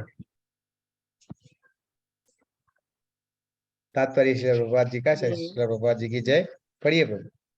भगवान ने शरीर, ज्ञान तथा ज्ञेय का संक्षेप में वर्णन किया है। यह ज्ञान 3 वस्तुओं का है, ज्ञाता, ज्ञेय तथा जानने की विधि। ये तीनों मिलकर विज्ञान कहलाते हैं। पूर्ण ज्ञान भगवान के अनन्य भक्तों द्वारा प्रत्यक्षतः समझा जा सकता है, अन्य इसे समझ पाने में असमर्थ रहते हैं। अद्वैतवादियों का कहना है कि अंतिम अवस्था में ये तीनों बातें एक हो जाती है, लेकिन भक्त इसे नहीं मानते।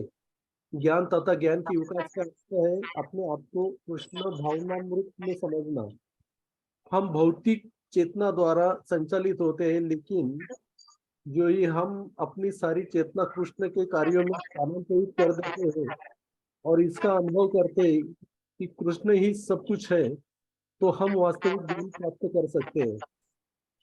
दूसरे शब्दों में ज्ञान तो भक्ति का पूर्णतया समझने के लिए प्रारंभिक अवस्था है। 15वें अध्याय में इसकी विशद व्याख्या की गई है। अब हम सारांश रूप में कह सकते हैं कि श्लोक 6 तथा 7 में महाभूतानी से लेकर चेतना धृति तक भौतिक तत्वों तथा जीवन के लक्षणों की अभिव्यक्तियों का विश्लेषण हुआ है। ये सब मिलकर शरीर अथवा कार्य क्षेत्र का निर्माण करते हैं तथा श्लोक 8 से लेकर 12 तक अमानित्वम से लेकर तत्व ज्ञानार्थ दर्शनम तक कार्य क्षेत्र के दोनों प्रकार के अर्थात आत्मा तथा परमात्मा के ज्ञान की विधि का वर्णन हुआ है। तो 13 से 18 में अनादि मत परम से लेकर हृदय सर्वस्य विष्ठितम तक जीवात्मा तथा परमात्मा का वर्णन हुआ है। इस प्रकार 3 बातों का वर्णन हुआ है, कार्य क्षेत्र मतलब शरीर, जानने की विधि तथा आत्मा एवं परमात्मा। यहाँ इसका विशेष उल्लेख हुआ है कि भगवान के अनन्य भक्त ही इन तीनों बातों को ठीक से समझ सकते हैं। अतः यह ऐसे भक्ति के लिए भगवद गीता अत्यंत लाभप्रद है। वे ही परम लक्ष्य अर्थात परमेश्वर कृष्ण के स्वभाव को प्राप्त कर सकते हैं। दूसरे शब्दों में केवल भक्त ही भगवद गीता को समझ सकते हैं और वांछित फल प्राप्त कर सकते हैं, अन्य लोग नहीं। हरी बोल, हरी बोल, हरी बोल। कितना अच्छा तात्पर्य है, ठीक है। तो वो कितना अच्छा लग रहा है, पढ़ रहे तो भी बहुत अच्छा लग रहा है। तो पूर्ण ज्ञान क्या बोल के हम लोग चंद पॉइंट्स को अंडरलाइन करना। पूर्ण ज्ञान भगवान के अनन्य भक्तों द्वारा प्रत्यक्षतः समझा जा सकता है, अन्य इसे समझ पाने में असमर्थ रहते हैं। तो इसलिए हमको ज्ञान जब भक्तों के संग में रहेंगे तो ही भक्ति बढ़ेगी, देना नहीं तो नहीं बढ़ेगी। और ये कोई क्या क्या बोल रहे हैं, हम भौतिक चेतना द्वारा संचलित होते हैं, लेकिन जो ही हम अपना सारी चेतना कृष्ण के कार्यों में स्थानांतरित कर देते हैं और इसका अनुभव करते हैं, कृष्ण ही सब कुछ है, तो हमें वास्तविक ज्ञान प्राप्त होता है। देखो माता जी, प्रभु जी, भक्त कभी भी ये नहीं सोचता भौतिक इच्छाओं, मैं यहाँ जाऊं वहां जाऊं, मेरे को स्वर्ग मिलना या नरक मिलता क्या, रोता नहीं। वो हमेशा उसको मालूम हो गया मेरे जीवन का चरम लक्ष्य भगवान को प्राप्त करना है। वो क्या करेगा, प्रसाद, यस, प्रसाद की सेवा, प्रसाद बांटना है बांटेगा। बुक्स आजकल तो गीता मैराथन चल रहा है, बुक्स लेता है, बुक्स बांटता है। अरे मात्र 200 रुपये में है, ले लो ना भगवत गीता। वो 200 रुपये मंदिर में देता है, फिर और बुक लेता है, तो इसको आनंद आता है। भक्त भगवान के लिए प्रसाद, भगवान के लिए फूल, भगवान के लिए कोई भी सेवा करता है। कीर्तन, कोई कोई कीर्तन अच्छा गाते हैं, कोई कोई भजन करते हैं, कोई कोई दूसरे भजन कर रहे हैं, तो ये लोग पूरी तरह से झुक के नृत्य करते हैं। तो ये सब क्या हो रहा है, इससे क्या हो रहा है, पूरी तरह से भगवान से जुड़ जाते हैं। ये है दूसरे शब्दों में, ज्ञान तो भक्तों का पूर्णतः समझने के लिए प्रारंभिक अवस्था है।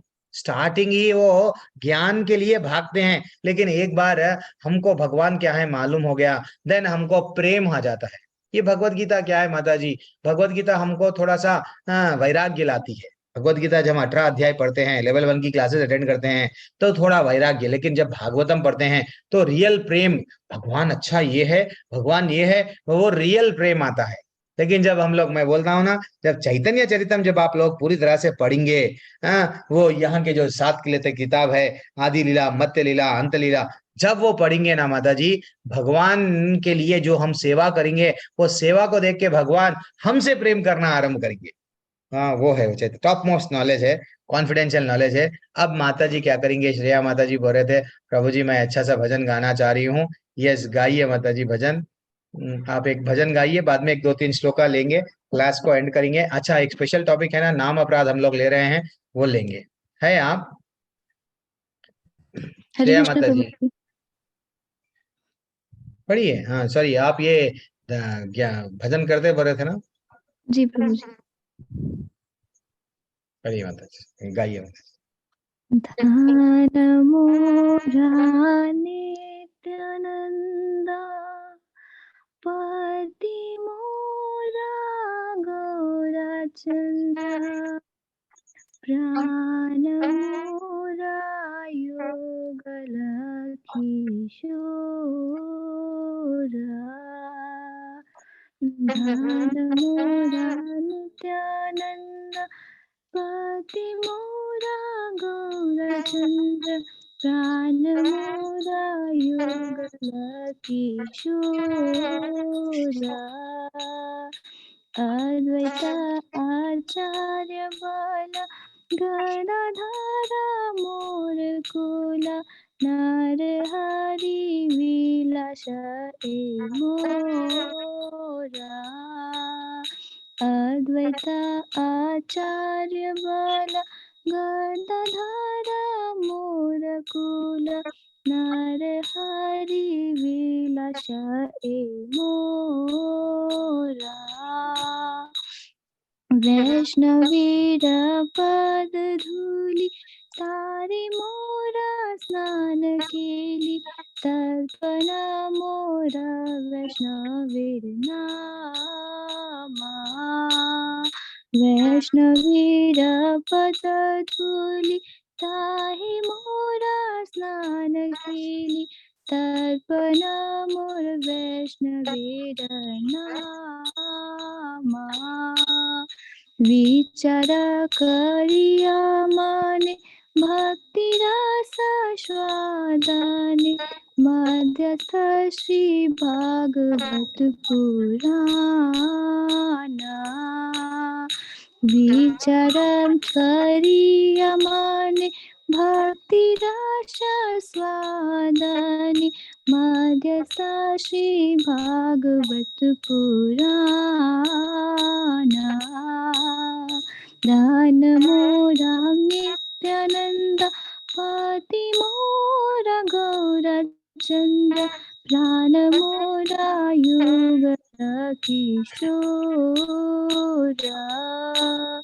वैष्णवीर उचित ताहि मोरा मन निष्ठा, वैष्णवीर नामित उल्लास,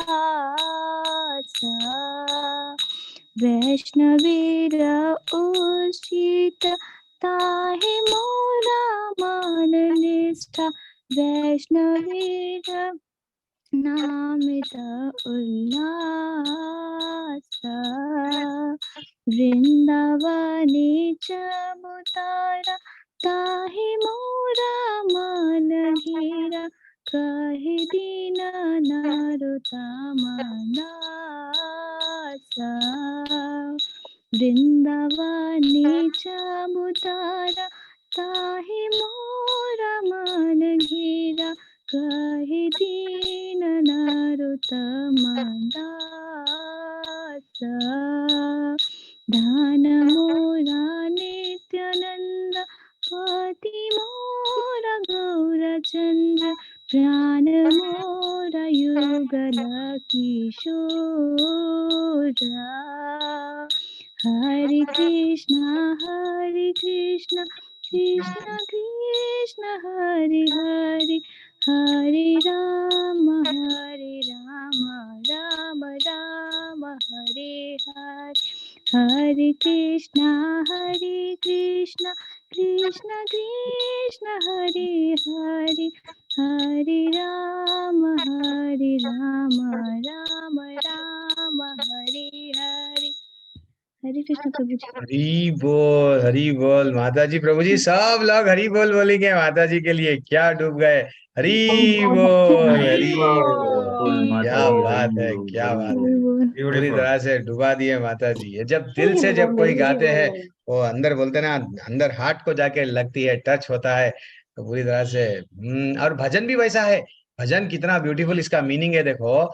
हे नित्यानंद प्रभु, हाँ आप मेरे एकमात्र धन हैं। मैं तो समझ रहा था बैंक बैलेंस वो है, नहीं आप ही मेरे धन है। हे गौरचंद्र मेरे स्वामी हैं। और क्या बोल रहे, युगल किशोर राधा कृष्ण मेरे जीवन और प्राण हैं। क्या हम समझते हैं ऐसा? नहीं समझते, आना चाहिए। और अद्वैत आचार्य मेरे बल है। और श्रीधर पंडित मेरे कुल है। और श्री नरहरि सरकार मेरे एकमात्र आनंद है। अब देखो रियल इंपॉर्टेंट टर्निंग पॉइंट क्या बोल रहे हैं। वैष्णवों के चरणों की धूली, क्या बोल रहे हैं, वैष्णव की पाद धूली में स्नान करना मेरा एकमात्र सुख है। वैष्णवों का नाम का उच्चारण मेरा तर्पण है। अपने मन के विचार करके मैं इन्हें इस निष्कर्ष पर पहुंचा हूं कि भक्ति रस का आस्वादन करने के लिए श्रीमद् भागवतम सर्वोत्तम माध्यम है। और क्या बोले, मैं प्रार्थना करता हूं कि मेरे मन वैष्णवों का उच्छिष्ट स्वीकारने में एकनिष्ठ रहे और वैष्णवों का नाम सुनने मात्र से ही मैं उल्लासित हो जाए। श्री नरोत्तम दास ठाकुर कहते हैं, वृंदावन के चबूतरे ने मेरा क्या ये चबूतरे ने मेरा हर लिया। ठीक है, तो हम लोगों को माता जी प्रभु जी करना क्या है मालूम, कभी भी जब अगर हमको चांस मिला तो भक्ति में जल्दी प्रगति होती है, ऐसा बोलते हैं ना। तो हम लोग वैष्णवों का जैसा उच्चिष्ट, जैसा कौन खाए, नारद मुनि, यहाँ सुबह की क्लास में बोल रहा था ना, नारद मुनि क्या खाए, जस्ट झूठन खाए। संत जो चतुर्नाश में आए वो लोगों का जस्ट झूठा उनका सेवा करे। गलती से भी अगर वो बोल दिए जाओ तुम्हारा हल भला हो जाता, फाइनली हमारा सचमुच भला हो जाता। तो भगवान कभी भी हम लोग क्या करना, वैष्णवों का संग में डेफिनेटली कोशिश करना, उन लोगों का संग जितना हो सके उतना। अगर आपको मैं कभी सुनता हूँ वसुदेव प्रभु बोलते हैं नहीं मैं इधर था उधर जा रहा हूँ, नहीं नहीं, कभी हम लोग वैष्णव का संग मिला, कोई कीर्तन को बुला रहे हैं तो जाना, आसपास में कीर्तन हो रहा है, वैष्णव एक वैष्णव कौन होता है वो तो मैं आपको बोल दिया। अगर एक बार भी हरे कृष्ण मंत्र जपे वो वैष्णव है। तो वो नीचे कनिष्ठ है, और उत्तम लेवल में जो है उनका जस्ट संग रहने से ही हमको भक्ति बढ़ जाती है। कभी कभी हम किसी को देखते हैं वो हमेशा हरे कृष्ण हरे कृष्ण कृष्ण कृष्ण हरे हरे राम राम राम हरे हरे। हरिदास ठाकुर को देख के क्या हो गया, वैश्या में परिवर्तन आ गया। वो उच्च उत्तम कोटि के वैष्णव है। श्रील प्रभुपाद अकेले गए, कहाँ गए, अमेरिका, सबको परिवर्तन बदल दिए।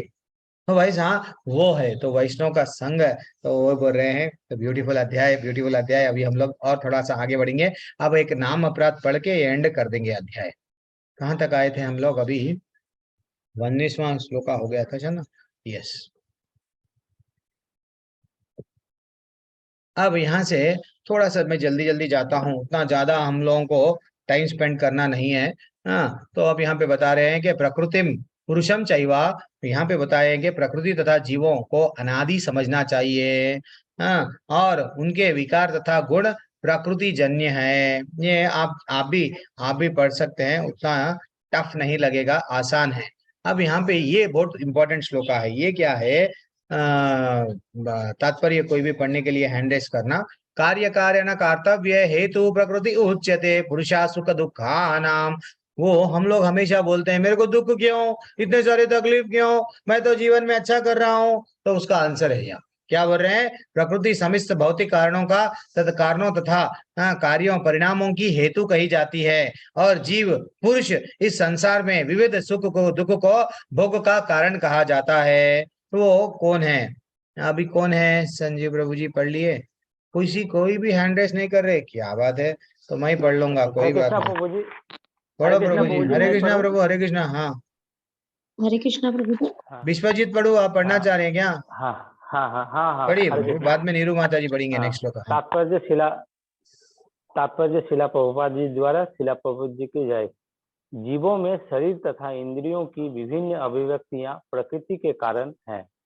कुल मिलाकर 84 लाख भिन्न भिन्न जोनियां हैं और ये सब प्रकृति जन्य है। जीव के विभिन्न इंद्रिय सुखों से यह जोनियां मिलती हैं, जो इस प्रकार इस शरीर या उस शरीर में रहने की इच्छा करता है। जब उसे विभिन्न शरीर प्राप्त होते हैं तो वह विभिन्न प्रकार के सुख तथा दुख भोगता है। उसके भौतिक सुख दुख उसके शरीर के कारण होते हैं, स्वयं उसके कारण नहीं। उसकी मूल अवस्था में भोग में कोई संदेह नहीं रहता, अतएव वही उसकी वास्तविक स्थिति है। वो प्रकृति के प्रभुत्व जताने के लिए भौतिक जगत में आता है। वैकुंठ लोक में ऐसी कोई वस्तु नहीं होती। वैकुंठ लोक शुद्ध है, किंतु भौतिक जगत में प्रत्येक व्यक्ति विभिन्न प्रकार के शरीर सुखों को प्राप्त करने के लिए कठिन संघर्ष में रत रहता है। यह कहने से बात और स्पष्ट हो जाएगी कि यह शरीर इंद्रियों का कार्य है। इंद्रियां इच्छाओं की पूर्ति का साधन है। यह शरीर तथा हेतु रूप इंद्रियां प्रकृति द्वारा प्रदत्त है, और जैसा कि अगले श्लोक से स्पष्ट हो जाएगा, जीव को अपनी पूर्व आकांक्षा तथा कर्म के अनुसार परिस्थितियों के बस वरदान या शाप मिलता है। जीव की इच्छाओं तथा कर्मों के अनुसार प्रकृति उसे विभिन्न स्थानों में पहुंचाती है। जीव स्वयं ऐसे स्थानों में जाने तथा मिलने वाले सुख दुख का कारण होता है। एक प्रकार का शरीर प्राप्त हो जाने पर वह प्रकृति के बस में हो जाता है, क्योंकि शरीर पदार्थ होने के कारण प्रकृति के नियम अनुसार कार्य करता है। उस समय शरीर में ऐसी शक्ति नहीं कि वह उस नियम को बदल सके। मान लीजिए कि जीव को कुत्ते का शरीर प्राप्त हो गया। यूं ही वह कुत्ते के शरीर में स्थापित किया जाता है, उसे कुत्ते की भांति आचरण करना होता है। वह अन्यथा आचरण नहीं कर सकता। यदि जीव को शुकर का शरीर प्राप्त होता है तो वह मल खाने तथा शुकर की भांति रहने के लिए बाध्य है। इसी प्रकार यदि जीव को देवता का शरीर प्राप्त हो जाता है तो उसे अपने शरीर के अनुसार कार्य करना होता है। यही प्रकृति का नियम है, लेकिन समस्त परिस्थितियों में परमात्मा जीव के साथ रहता है। वेदों में मुंडक उपनिषद 3.11 इसकी व्याख्या इस प्रकार की गई है, द्वा सुपर्णा सुज्जा सुखाय। परमेश्वर जीव पर इतना कृपालु है कि वह सदा जीव के साथ रहता है और सभी परिस्थितियों के में परमात्मा रूप में विद्यमान रहता है। हरे कृष्ण प्रभु। हरि बोल। क्या ब्यूटीफुल तात्पर्य पड़े प्रभु जी, एकदम क्या बोल रहे हैं। देखो, हम लोग प्रकृति पे प्रभुत्व जताने के लिए भौतिक जगत में आए हैं। अच्छा, हम लोग आध्यात्मिक जगत में थे, गोलोक वैकुंठ में भगवान के साथ साथ थे, भगवान की सेवाएं चल रहे थे।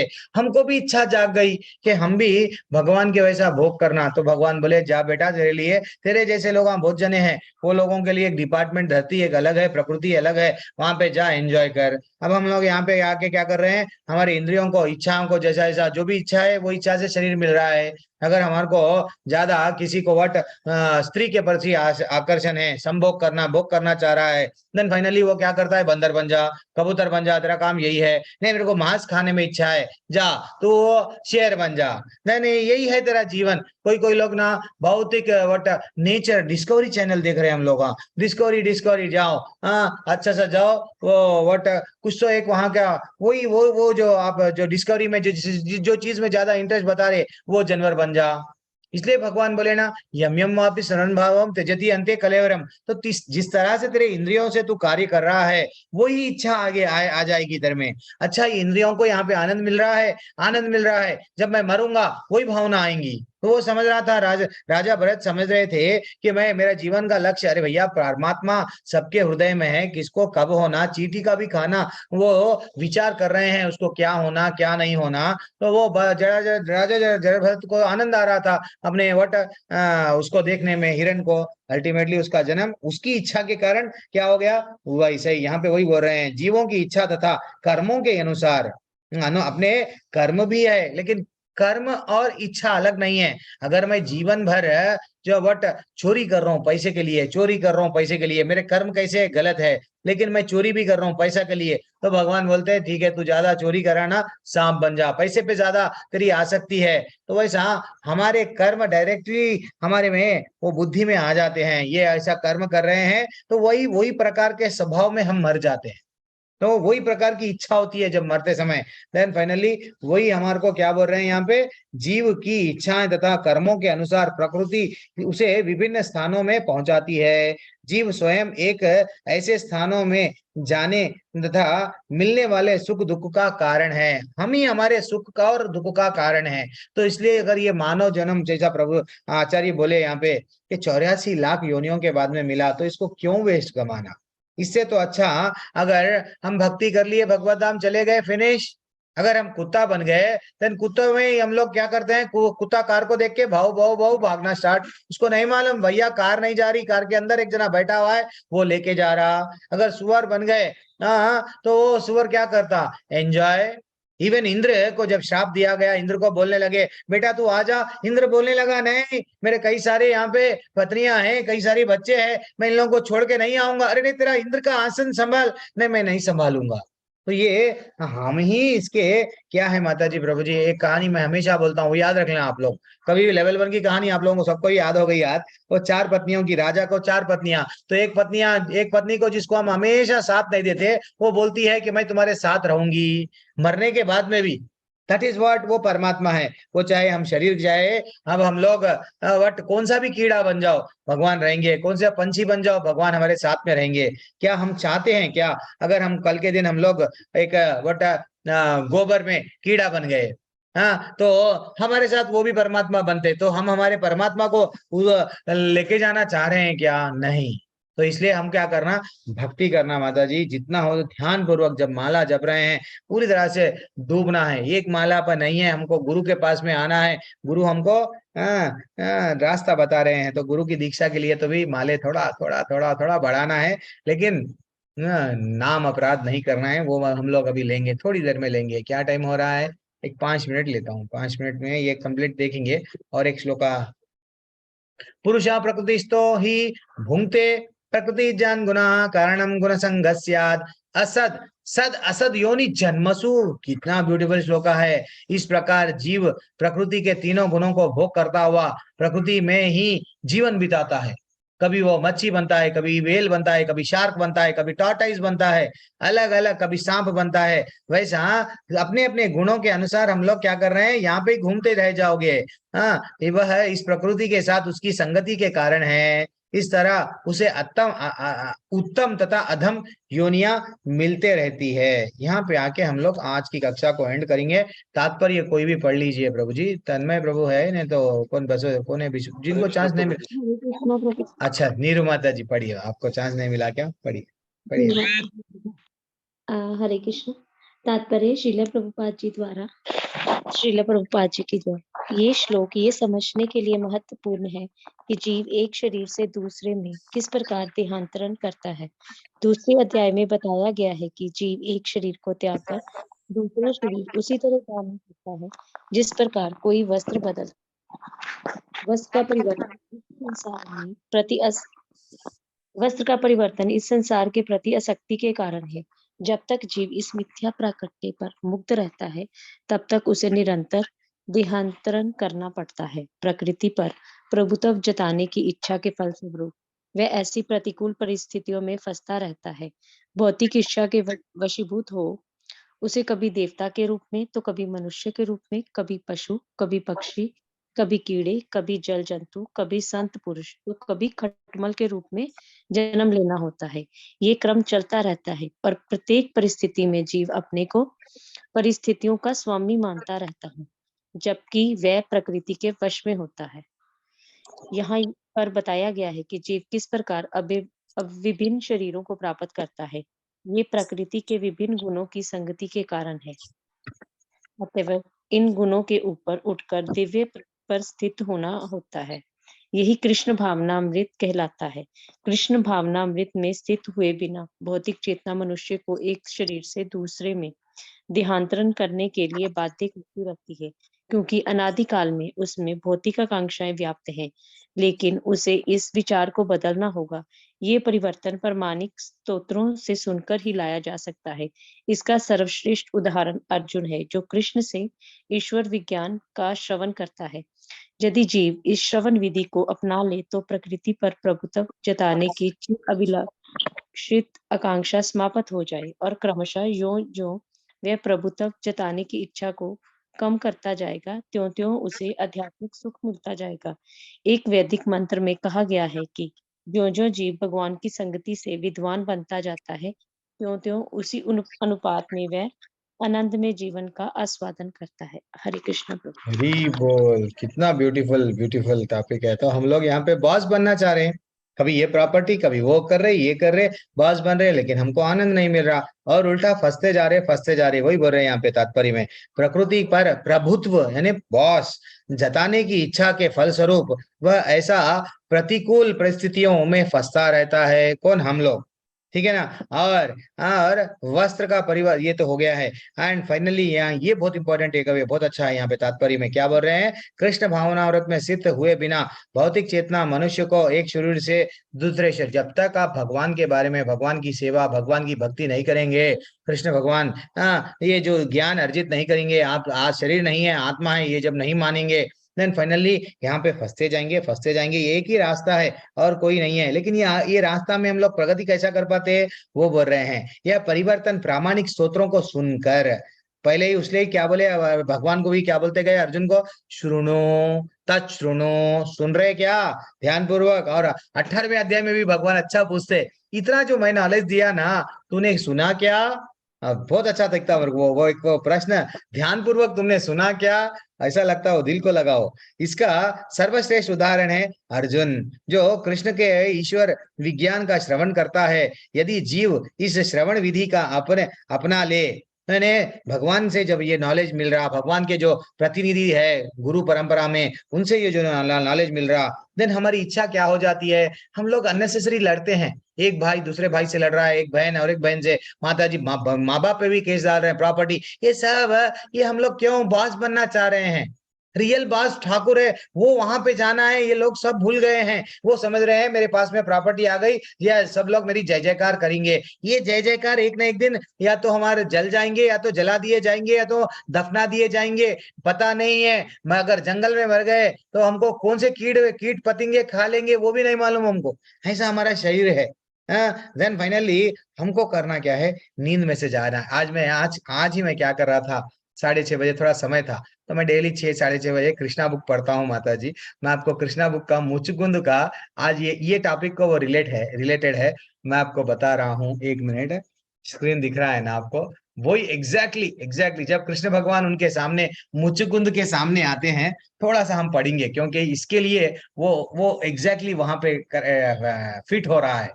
क्या जैसे कि बोला हूँ, देखो वो बोल रहे हैं मुचकुंद को, जैसे ही मुचकुंद कौन है थोड़ा सा मैं इंट्रोडक्शन देता हूँ। मुचकुंद वो है, अच्छा जाने कई को वसुदेव प्रभु है ना, उनको पूरी कहानी मालूम है। चलो प्रभु आप कहानी बोलो मुचकुंद की, थोड़ा सा आपको मालूम ना है या नहीं है? चले गए, नहीं तो तन्मय प्रभु रेडी रहते हैं। हाँ बोलिए। हाँ प्रभु जी हरे कृष्ण। हाँ हाँ बोलो तन्मय प्रभु। प्रभु बोलेंगे। हाँ राइट, ओके, प्रभु जी थोड़ा सा बोलिए। हाँ मुचकुंद जो थे वो राजा मानधाता के पुत्र थे। हाँ राजा मानधाता जो है, जो जिनको की लवणासुर ने मारा था त्रेता युग के अंतिम में, यस तो उन्हीं के पुत्र थे। तो ये मुचकुंद महाराज जो हैं, इन्होंने भक्त देवताओं के समर्थन में युद्ध किया था और बहुत दिन तक ये तो स्वर्ग में जाके ये युद्ध कर रहे थे, तो इनको पता ही नहीं चला कि धरती पे कितना टाइम बीत गया। तो वही इनको जब ये युद्ध के बाद इन्होंने अपने घर जाने की इच्छा व्यक्त की, तो इनको इंद्र जी ने बताया कि आप जो है अभी स्वर्ग में हो और यहाँ का जो है गन्ना, टाइम का गन्ना अलग है और वहाँ का गन्ना अलग है, तो आपका वहाँ पे अभी तक कोई नहीं।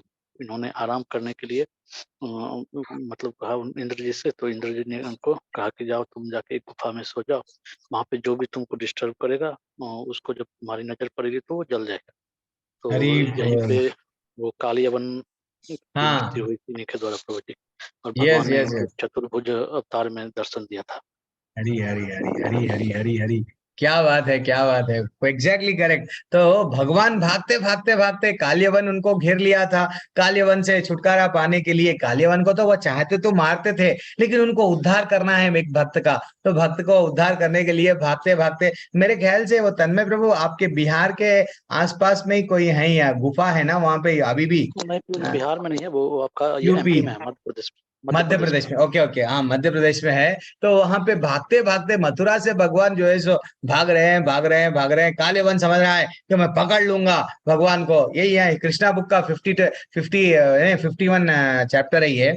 इसलिए रात में आप कभी कभी वो 200-250 रुपए की इतनी अच्छी लीलाएं रहती हैं कृष्णा बुक में। तो ऐसा बताया गया है, ये 10वां स्कंद है भागवतम का, लीलाएं नहीं है, 10वां स्कंद है वहां पे हम लोग जो डिस्कस कर रहे हैं। तो मुचकुंद वो भगवान बात कर भागते भागते भागते एक गुफा में चले गए। वो काल्यवन समझने लगा अरे ये कौन है। देन फाइनली वो जाके देख रहा तो वहां पे कोई भी नहीं है। तो एक व्यक्ति सो रहा है, वो व्यक्ति कोई और नहीं है, मुचकुंद है। मुचकुंद राजा इक्ष्वाकु के वंशज में है, राम जी के जो डायनेस्टी, वो उन्हें उनके वंशजों में मुचकुंद है। वो मुचकुंद इतने शक्तिशाली थे, इतने शक्तिशाली थे कि इंद्र बुलाए उनको, अरे युद्ध में हमारे को हेल्प करो, ये असुरा हमारे से लड़ रहे हैं। तो हमारा ये जो भौतिक गणना 1 साल 2 साल अलग है, वहां का 1 साल 2 साल अलग है। वो इतना बड़े योद्धा थे कि उन लोगों को लड़ते गए लड़ते गए लड़ते गए, और वो देवताओं से वर मांगे। क्या मांगे? मेरे को अब थोड़ा टायर्ड बहुत हो गया हूँ, सो जाता हूँ। लेकिन जो भी, अगर कार्तिकेय जी जो कौन है, भगवानों के देवताओं के प्रतिनिधि थे, कार्तिकेय जी क्या करे, वरदान दिए। क्या वरदान दिए? ठीक है, जो भी तुमको डिस्टर्ब करेगा नींद में से वो भस्म हो जाएगा।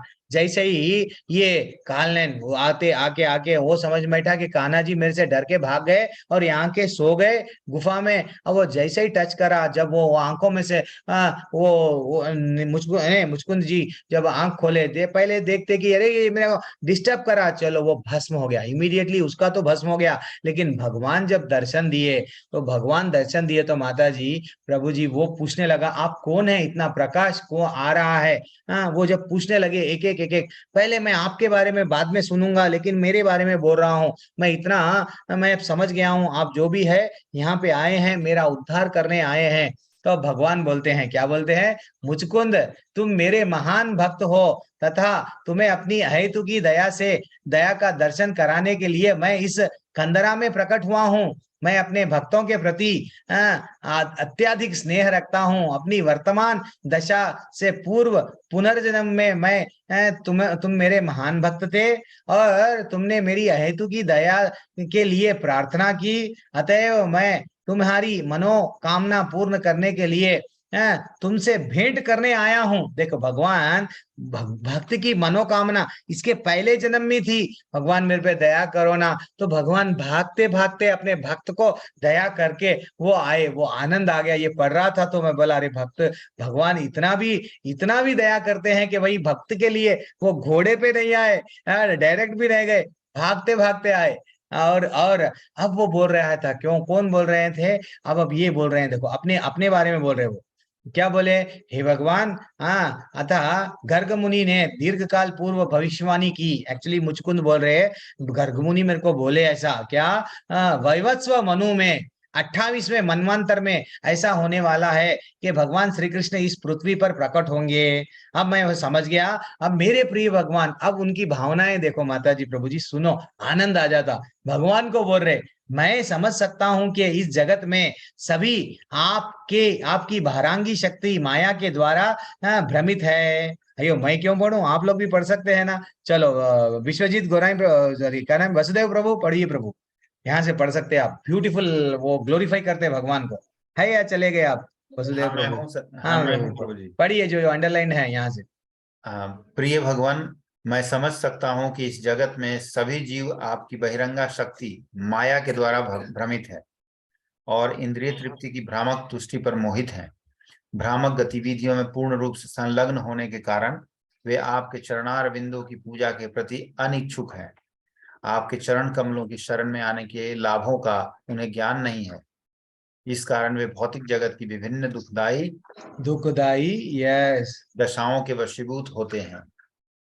हरी बोल। एक मिनट प्रभु, देखो हम लोग हमारे कारण है, हम लोग किसमें है, भौतिक गतियां यहाँ से यहीं पे एंजॉय करना है, एंजॉय करना है, उसमें हम लोगों को वो दुख ही मिल रहा है, लेकिन भगवान को नहीं जान पा रहे हैं। पढ़िए प्रभु। मूर्खतावश वे विभिन्न प्रकार के दुखद दशाओं को जन्म देने वाले तथा कथित समाज, मैत्री, प्रेम के प्रति बंधे रहते हैं।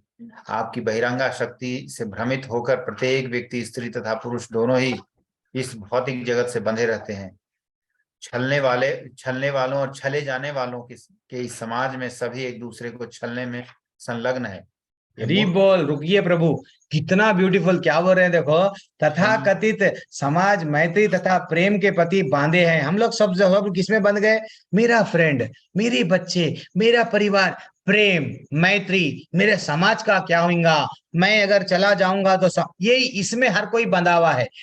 और क्या बोल रहे हैं, हम लोग भ्रम में आ गए हैं। क्यों, ये स्त्री और पुरुष दो भी भौतिक जगत में बंध गए हैं और चीट कर रहे, चीट हो रहे, हमको कोई तो कोई चीटिंग कर रहा है, और ये मूर्ख व्यक्ति यह नहीं जानता है। यस, पढ़िए प्रभु। यह मूर्ख व्यक्ति यह नहीं जानते हैं कि इस मानव जीवन को प्राप्त करना उनका कितना बड़ा सौभाग्य है, अतः वे आपके चरण कमलों का भजन करने के अनिच्छुक हैं।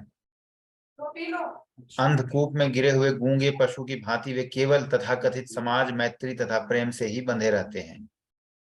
अंधकूप का उदाहरण पढ़ते जाइए, कंटिन्यू। हाँ, इसलिए दिया गया है क्योंकि खेतों में अनेक ऐसे कुएं होते हैं जो अनेक वर्षों तक उपयोग में न आने के कारण घास से ढक जाते हैं, और बेचारे पशु उन कुओं को न जानने के कारण उनमें गिर जाते हैं। अंधकूप, यदि कोई उनकी रक्षा न करे तो उनकी मृत्यु हो जाती है। घास के कुछ तिनकों पर मोहित होकर पशु अंधकूप में गिरकर मृत्यु को प्राप्त होते हैं। उसी भांति मूर्ख व्यक्ति मानव जीवन के महत्व को न जानकर इसे केवल इंद्रिय तृप्ति के लिए नष्ट कर देते हैं और व्यर्थ ही अनावश्यक रूप से मृत्यु को प्राप्त होते हैं। हरी बोल। एक मिनट रुकिए प्रभु, कितना अच्छा एग्जाम्पल दे देखो यहाँ पे, क्या अंधकूप में गिरे हुए वो बोल रहे हैं, मुझको क्या बोल रहे हैं, देखो हम लोग ऐसा व्यर्थ गंवा ले रहे हैं इंद्रिय तृप्ति में। ये बस ये एक वट इंद्रिय तृप्ति, जैसा वो गड्ढे में, जैसा वो खेतों में क्या होता है, कोई कोई ऐसा क्या बोलते हैं, कुआं खोदते हैं, उसमें पानी नहीं निकलता तो छोड़ देते हैं, वहां घास आ जाता है, देन फाइनली वहां पे कुछ जो कोई प्राणी, कुत्ते, जो भी जानवर गिर जाते हैं। क्यों, घास खाने के चक्कर में वो देखे तो वो कहाँ नीचे नीचे गिर गए, अब उन लोगों को निकाल रहे नहीं। वैसा हम लोग भी एंजॉय इंद्रिय तृप्ति में यहाँ गिरे हुए हैं। गुरु बोल रहे मैं तुम्हारे को निकालने के लिए तैयार हूँ, थोड़े से नियम पालन करो, ऊपर आओ। नहीं, मैं तो एंजॉय कर रहा हूँ। अब कोई और पढ़ सकते क्या, पढ़ेंगे, नहीं तो छोड़ देंगे क्या टॉपिक, मैं उसके लिए भी, छोड़ने के लिए भी तैयार हूँ। चरणजीत सरकार प्रभु, पढ़ो ना प्रभु, अगर आ सकता पढ़े तो, नहीं तो कोई और पढ़ो, कोई बात नहीं। प्रभु जी मैं पढ़ूं? हाँ पढ़ो पढ़ो प्रभु, हरि बोल। प्रभु जी, हरे कृष्ण। घास के कुछ तिनकों पर मोहित होकर पशु अंधकूप में गिरकर मृत्यु को प्राप्त होते हैं, उसी भांति मूर्ख व्यक्ति मानव जीवन के महत्व को ना जानकर इसे केवल इंद्रिय तृप्ति के लिए नष्ट कर देते हैं और व्यर्थ ही अनावश्यक रूप से मृत्यु को प्राप्त होते हैं। प्रिय भगवान, प्रकृति के इस सार्वभौम नियम का मैं अपवाद नहीं हूँ। मैं भी उन्हीं मूर्ख व्यक्तियों में से एक हूँ जिन्होंने अपना समय व्यर्थ गवा दिया है, और मेरी स्थिति तो विशेष रूप से गंभीर है। राजवंश का होने के कारण मैं साधारण व्यक्तियों से भी अधिक गर्वयुक्त था। एक मिनट प्रभु, जले गए। हाँ, गर्वयुक्त था। जी। हाँ, एक साधारण मनुष्य अपने शरीर तथा अथवा परिवार, एक मिनट प्रभु, हाँ, अब यहाँ परिवार का स्वामी होने की बात सोचता है, किंतु मैंने बड़े पैमाने पर यह भ्रामक विचार करना आरंभ किया। मैं समस्त जगत का स्वामी बनना चाहता था। जैसे जैसे मैं इंद्रिय तृप्ति के विचारों से उन्मत्त होता गया, वैसे वैसे जीवन के प्रति मेरी अध्यात्म बुद्धि दृढ़तर होती गई। घर, पत्नी, संतान, धन और जगत पर प्रभुत्व के प्रति मेरी आसक्ति न केवल अधिक प्रबल होती गई, अपितु वास्तव में मेरी आसक्ति असीम थी। इस प्रकार जीवन के भौतिक दशाओं के मूल के विचारों से मैं सर्वदा बद्ध रहा।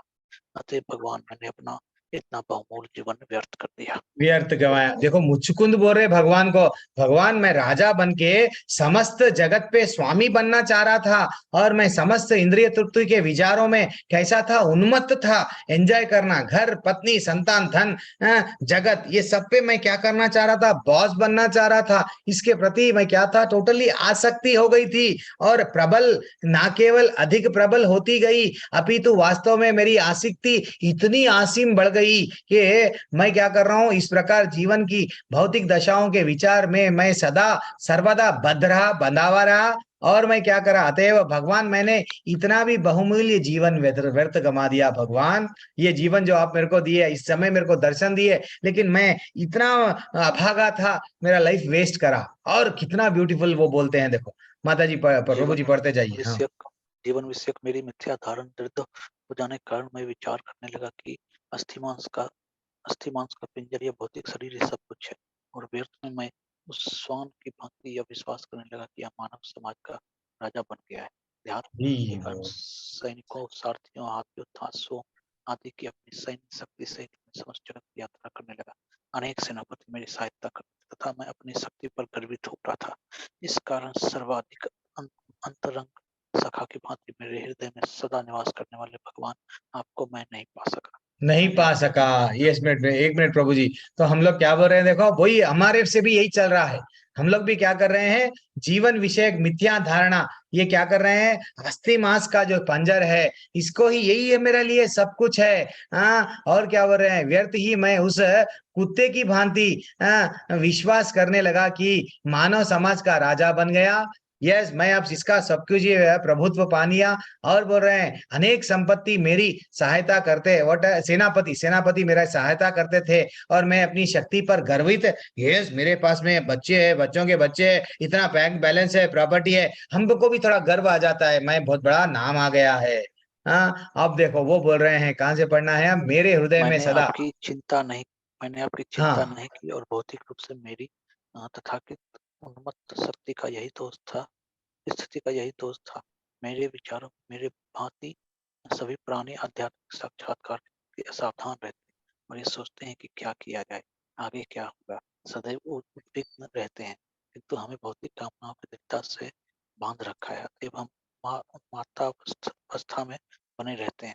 भौतिक विचारों में इतना मग्न होने पर भी आपका एक ही रूप अटल कार अपने, देखो क्या कर रहे हैं वहां पे, मैंने आपका चिंता नहीं की, और भौतिक रूप से मेरी तथाकथित उन्मत्त स्थिति यही दोष था भगवान। मैं इतने दिनों से आपका नाम नहीं लिया, फिर भी आप मेरे को, अहितु की आपकी कृपा है कि आप मेरे गुफा में आके आ गए। वो ऐसा अपने भगवान को बोल रहे थे।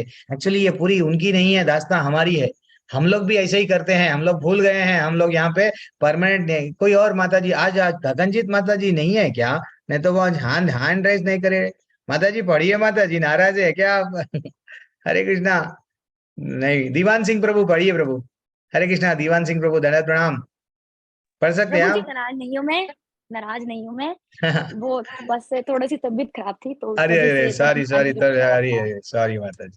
तो हाँ जी, ठीक मैं है, सुन कोई रही बात हूँ नहीं। बस, बट बोल नहीं पा रही ज्यादा ना, हाँ उस हाँ वजह हाँ, से। हो सके। चरण सिंह राणा प्रभु पढ़िए प्रभु। हाँ, सुनिए सुनिए, कोई बात नहीं। चरण सिंह प्रभु, क्या हुआ आज, दिग्गज दिग्गज लोग शांत है आज। दीवान सिंह प्रभु भी कुछ भी नहीं बोल रहे हैं। क्या? हाँ, कौन, रूपाली माता जी पढ़िए माता जी। हाँ, तो भी थोड़ा सा ऊपर लेंगे। हाँ हाँ, ऊपर लो। अच्छा, ऊपर, हाँ हाँ। हाँ, कर्तव्य के प्रति सदैव सावधान रहता है। जैसे ही निर्धारित समय समाप्त होता है, वैसे ही आप हमारी भौतिक स्वप्नों की समस्त गतिविधियों को तत्काल समाप्त कर देते हैं।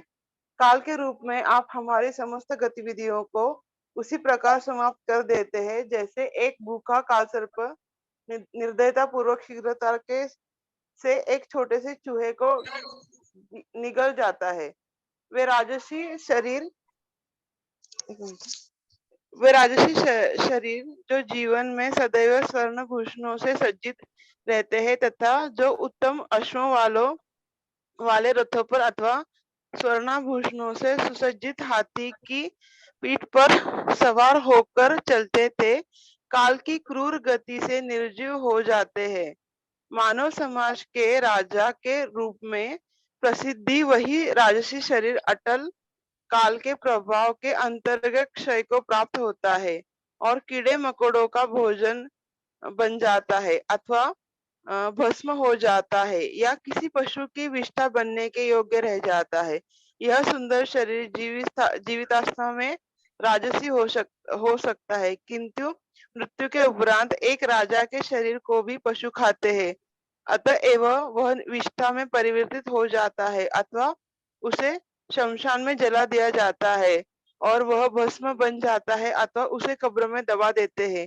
जहाँ इसमें से भिन्न भिन्न प्रकार के कीड़े मकोड़ों की उत्पत्ति होती है। एक मिनट माता जी, जरा बाद में थोड़ा सा देखो। हाँ। यहाँ पे क्या बोल रहे हैं कि काल ऐसा है, हम लोग इतना भी पैसा कमा लो, प्रॉपर्टी कमा लो, जैसा एक सांप जाके चूहे को खा लेता, वैसा एक दिन काल आके हमको निगल के चले जाता। हम जितना भी कमाए ये सब छोड़ के चले जाते हैं। तो वो बोल रहे हैं एक्चुअली अपने आप को जब बता रहे हैं कि हम लोग इतना बंध गए भौतिक सपनों की, समस्त गतिविधियां तत्काल समाप्त हो जाती है। मैं आगे जाके ये बनूंगा, बिल्डिंग पे बिल्डिंग बनाऊंगा, ये कितने सारे स्वप्न रहते हैं हमारे, लेकिन सब एक दिन टाटा बोल के जाना है। तो इसलिए हमको भक्ति आरंभ करना है। और देखो हमारा जो सुंदर शरीर है, जब भले ही हम लोग कितना अच्छे अच्छे साबुन, बादाम का साबुन, काजू का साबुन, कौन सा भी साबुन लगाए, सोप लगाए, लेकिन क्या हो जाएगा, या तो पशु खा लेते हैं, या तो शमशान में जला दिया जाता है, या तो दफना दिया जाता है। और क्या बोल रहे हैं अब भगवान, बढ़िए माता जी, प्रिय भगवान।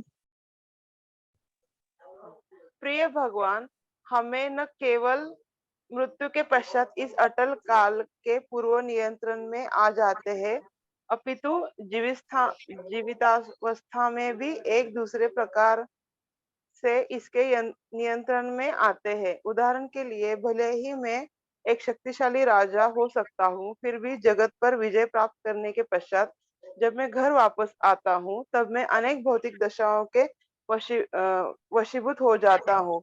हो सकता है कि जब मैं विजयी होकर वापस आता हूँ, तब समस्त अधीनस्थ राजा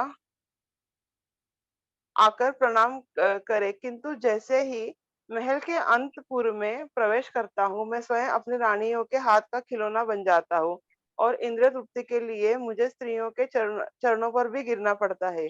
जीवन का भौतिकवादी मार्ग इतना जटिल है कि भौतिक जीवन का आनंद उठाने के पूर्व व्यक्ति को इतना कठोर श्रम करना पड़ता है कि शांतिपूर्वक आनंद भोगने का अवसर कठिनाई से मिलता है। भौतिक सुखों को प्राप्त करने के लिए व्यक्ति को कठोर आत्म संयम तथा तपस्या करनी पड़ती है, तभी कहीं स्वर्गलोक में स्थान प्राप्त होता है।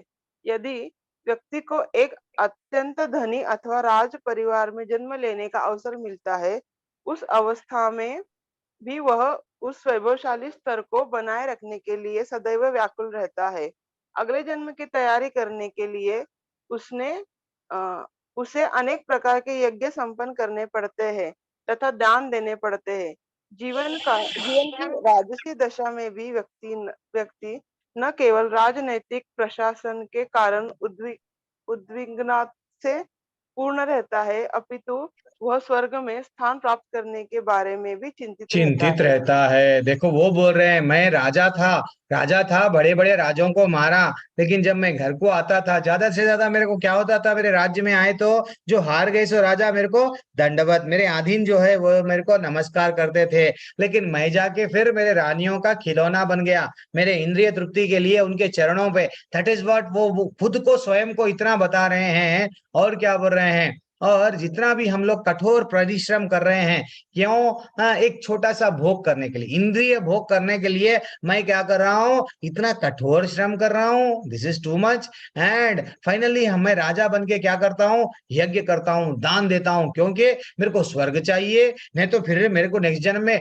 ऐसा ही बड़ा राज्य चाहिए, वो राज्य चाहिए, इसलिए मैं अब यहाँ पे क्या कर रहा हूँ, बड़े बड़े यज्ञ कर रहा हूँ। तो ऐसा यहाँ पे बोला गया, बहुत अच्छा है। और मैं और लेऊंगा तो आप बोलेंगे प्रभु जी हमारे को 13वां अध्याय पढ़ा दो, बस लेवल 1 खत्म करो, ये क्या ले रहे हैं। तो माता जी मैं आप लोगों से सबसे रिक्वेस्ट कर रहा हूँ, कभी अगर आपके पास में समय है तो कृष्णा बुक भी अच्छी रहती है, बहुत अच्छी रहती है, कृष्ण भगवान की लीलाएं रहते हैं, डेली पढ़ो। स्वयं शिल प्रभुपाद जी। क्या है प्रभु जी, मतलब प्रभु जी मैंने हरे देखा कृष्णा। है पर लिया नहीं वो।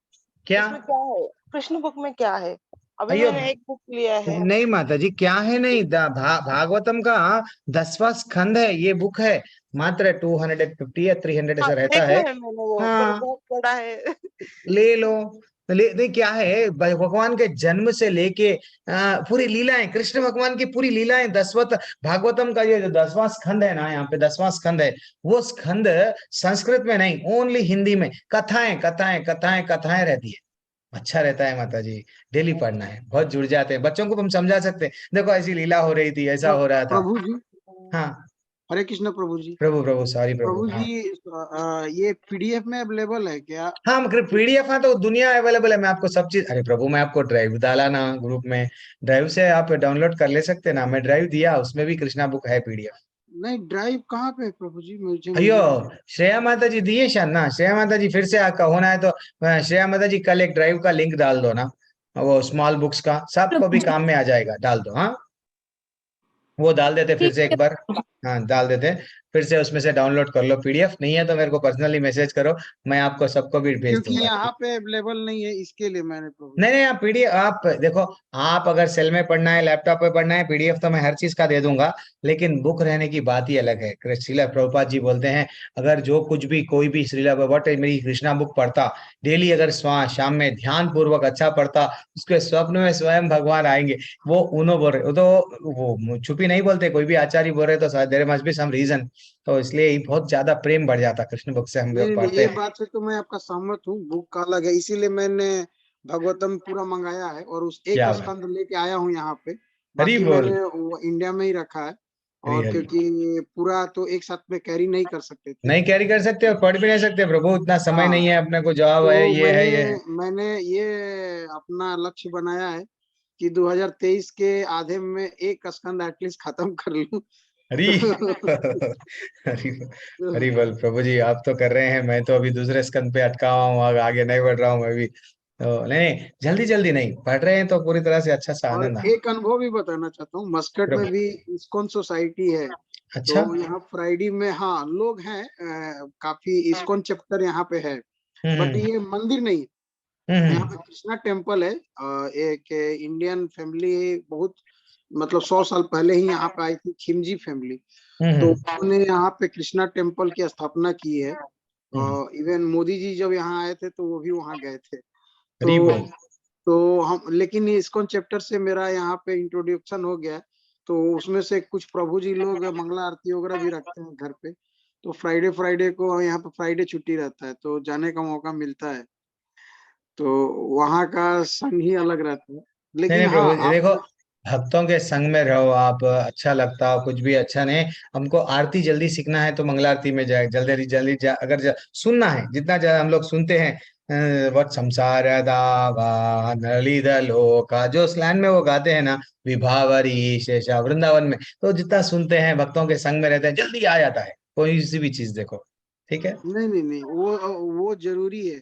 मेरा एक हम्म। सजेशन था, आपने जो भक्ति वृक्षा का जो चैप्टर बनाया था, ये अलग से जो ग्रुप बनाए थे, मैं नहीं, हाँ हमारे श्रेया माता जी, हाँ। तो माता जी ने जो बनाया था, मैं चाहता हूँ कि बाकी प्रभु जी और माता जी लोग उसमें डिस्कशन शुरू करें तो वो क्यों नहीं ज्यादा कर रहे अच्छा आप लोग? हमें कर रहे समझा। मैं इतने दिनों से, मैं कभी भी देखो डेली क्लासेस मेरे से तो लेना नहीं होता, रहे। तो आप लोग वो ग्रुप में कोई एक लोग अपना समझो, आप तो भी है तो गगनजीत माता तन में प्रभु, ये सब सीनियर सीनियर लोग लीड करना। सब लीड क्या है, गोलोक को तो एक दूसरे का उंगली पकड़ के जाना है, तो हम लोग डिस्कशन करना, एक टाइम निकाल लेना, टाइम निकाल लेके आप लोग सब क्या करना उसमें, वो करना क्या बोलते हैं, ज्वाइन होना।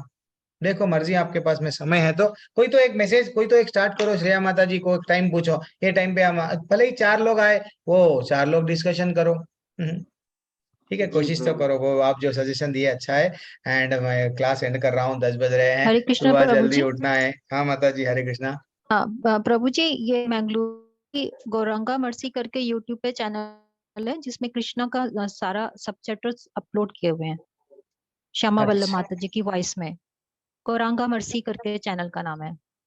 नहीं नहीं, वो टेम्पल का है क्या, इस्कॉन मंगलूर का? हाँ, श्यामा वल्लभ माता जी की वॉइस में। अच्छा, उसमें क्या है कृष्णा बुक का? कृष्णा बुक का सब चैप्टर्स उन्होंने अपलोड किए हुए हैं, मतलब वो रीड कर रही हैं, हम सुन सकते हैं।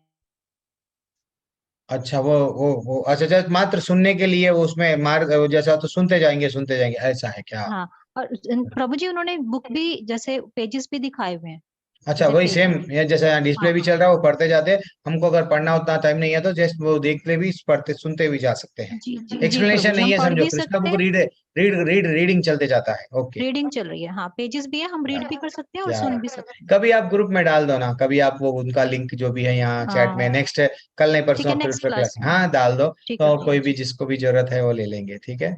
ओके ओके लेकिन बुक रहना चाहिए सबके पास। मैं हाँ, बुक अभी जरूरी है। आज हम लोग वैष्णव नाम अपराध नहीं देखेंगे, फ्राइडे के दिन चार, आज के भी नाम अपराध और फ्राइडे के दिन के भी नाम अपराध देख लेंगे। Why not today? Why not कौन सा प्रभु? वाई नॉट टुडे बोल रहे हैं शंकर सिंह प्रभु, तो वो भेज देंगे वो माता जी। हाँ, हम लोग तो 2 नाम अपराध कंप्लीट करें, बाद में देख लेंगे प्रभु। मैं भी, मेरे को सुबह में कल 18वां अध्याय है, कल कंप्लीट कर देता हूँ। हरे प्रभु कृष्णा जी, आज सर्वे। नहीं थे क्या आप सुबह के क्लास में? हाँ, आज आप सुबह की क्लास में नहीं थे क्या? मैं आप 9:15 लेट अध्याय आप में नहीं लेट थी। आए। आप लेट आए तो मैं नहीं है बोले तो हो गया। मैं प्रभु था जी, ना। आप तो बोले ना 7 बजे के बाद ज्वाइन करो। अरे अरे अरे नहीं, आज मैं स्पेशल क्लास नहीं ले रहा था माता जी, अभी एंडिंग में आ गए ना। स्पेशल क्लास नहीं ले रहा हूँ। थोड़ा जो लोग भी अटेंडेंस नहीं डाल रहे हैं, थोड़ा अटेंडेंस डाल दिया करो। और स्पेशल क्लास अभी मैं कल भी नहीं ले पाऊंगा, थोड़ा कोर्ट का काम था, जल्दी चले गया 6 बजे के पहले। ओके। वांछा कल्पतरुभ्यश्च कृपा सिन्धुभ्यैव च पतितानां पावनेभ्यो वैष्णवेभ्यो नमः। अनंत कोटि वैष्णव वृंद की जय, श्री प्रभुपाद की जय। हरे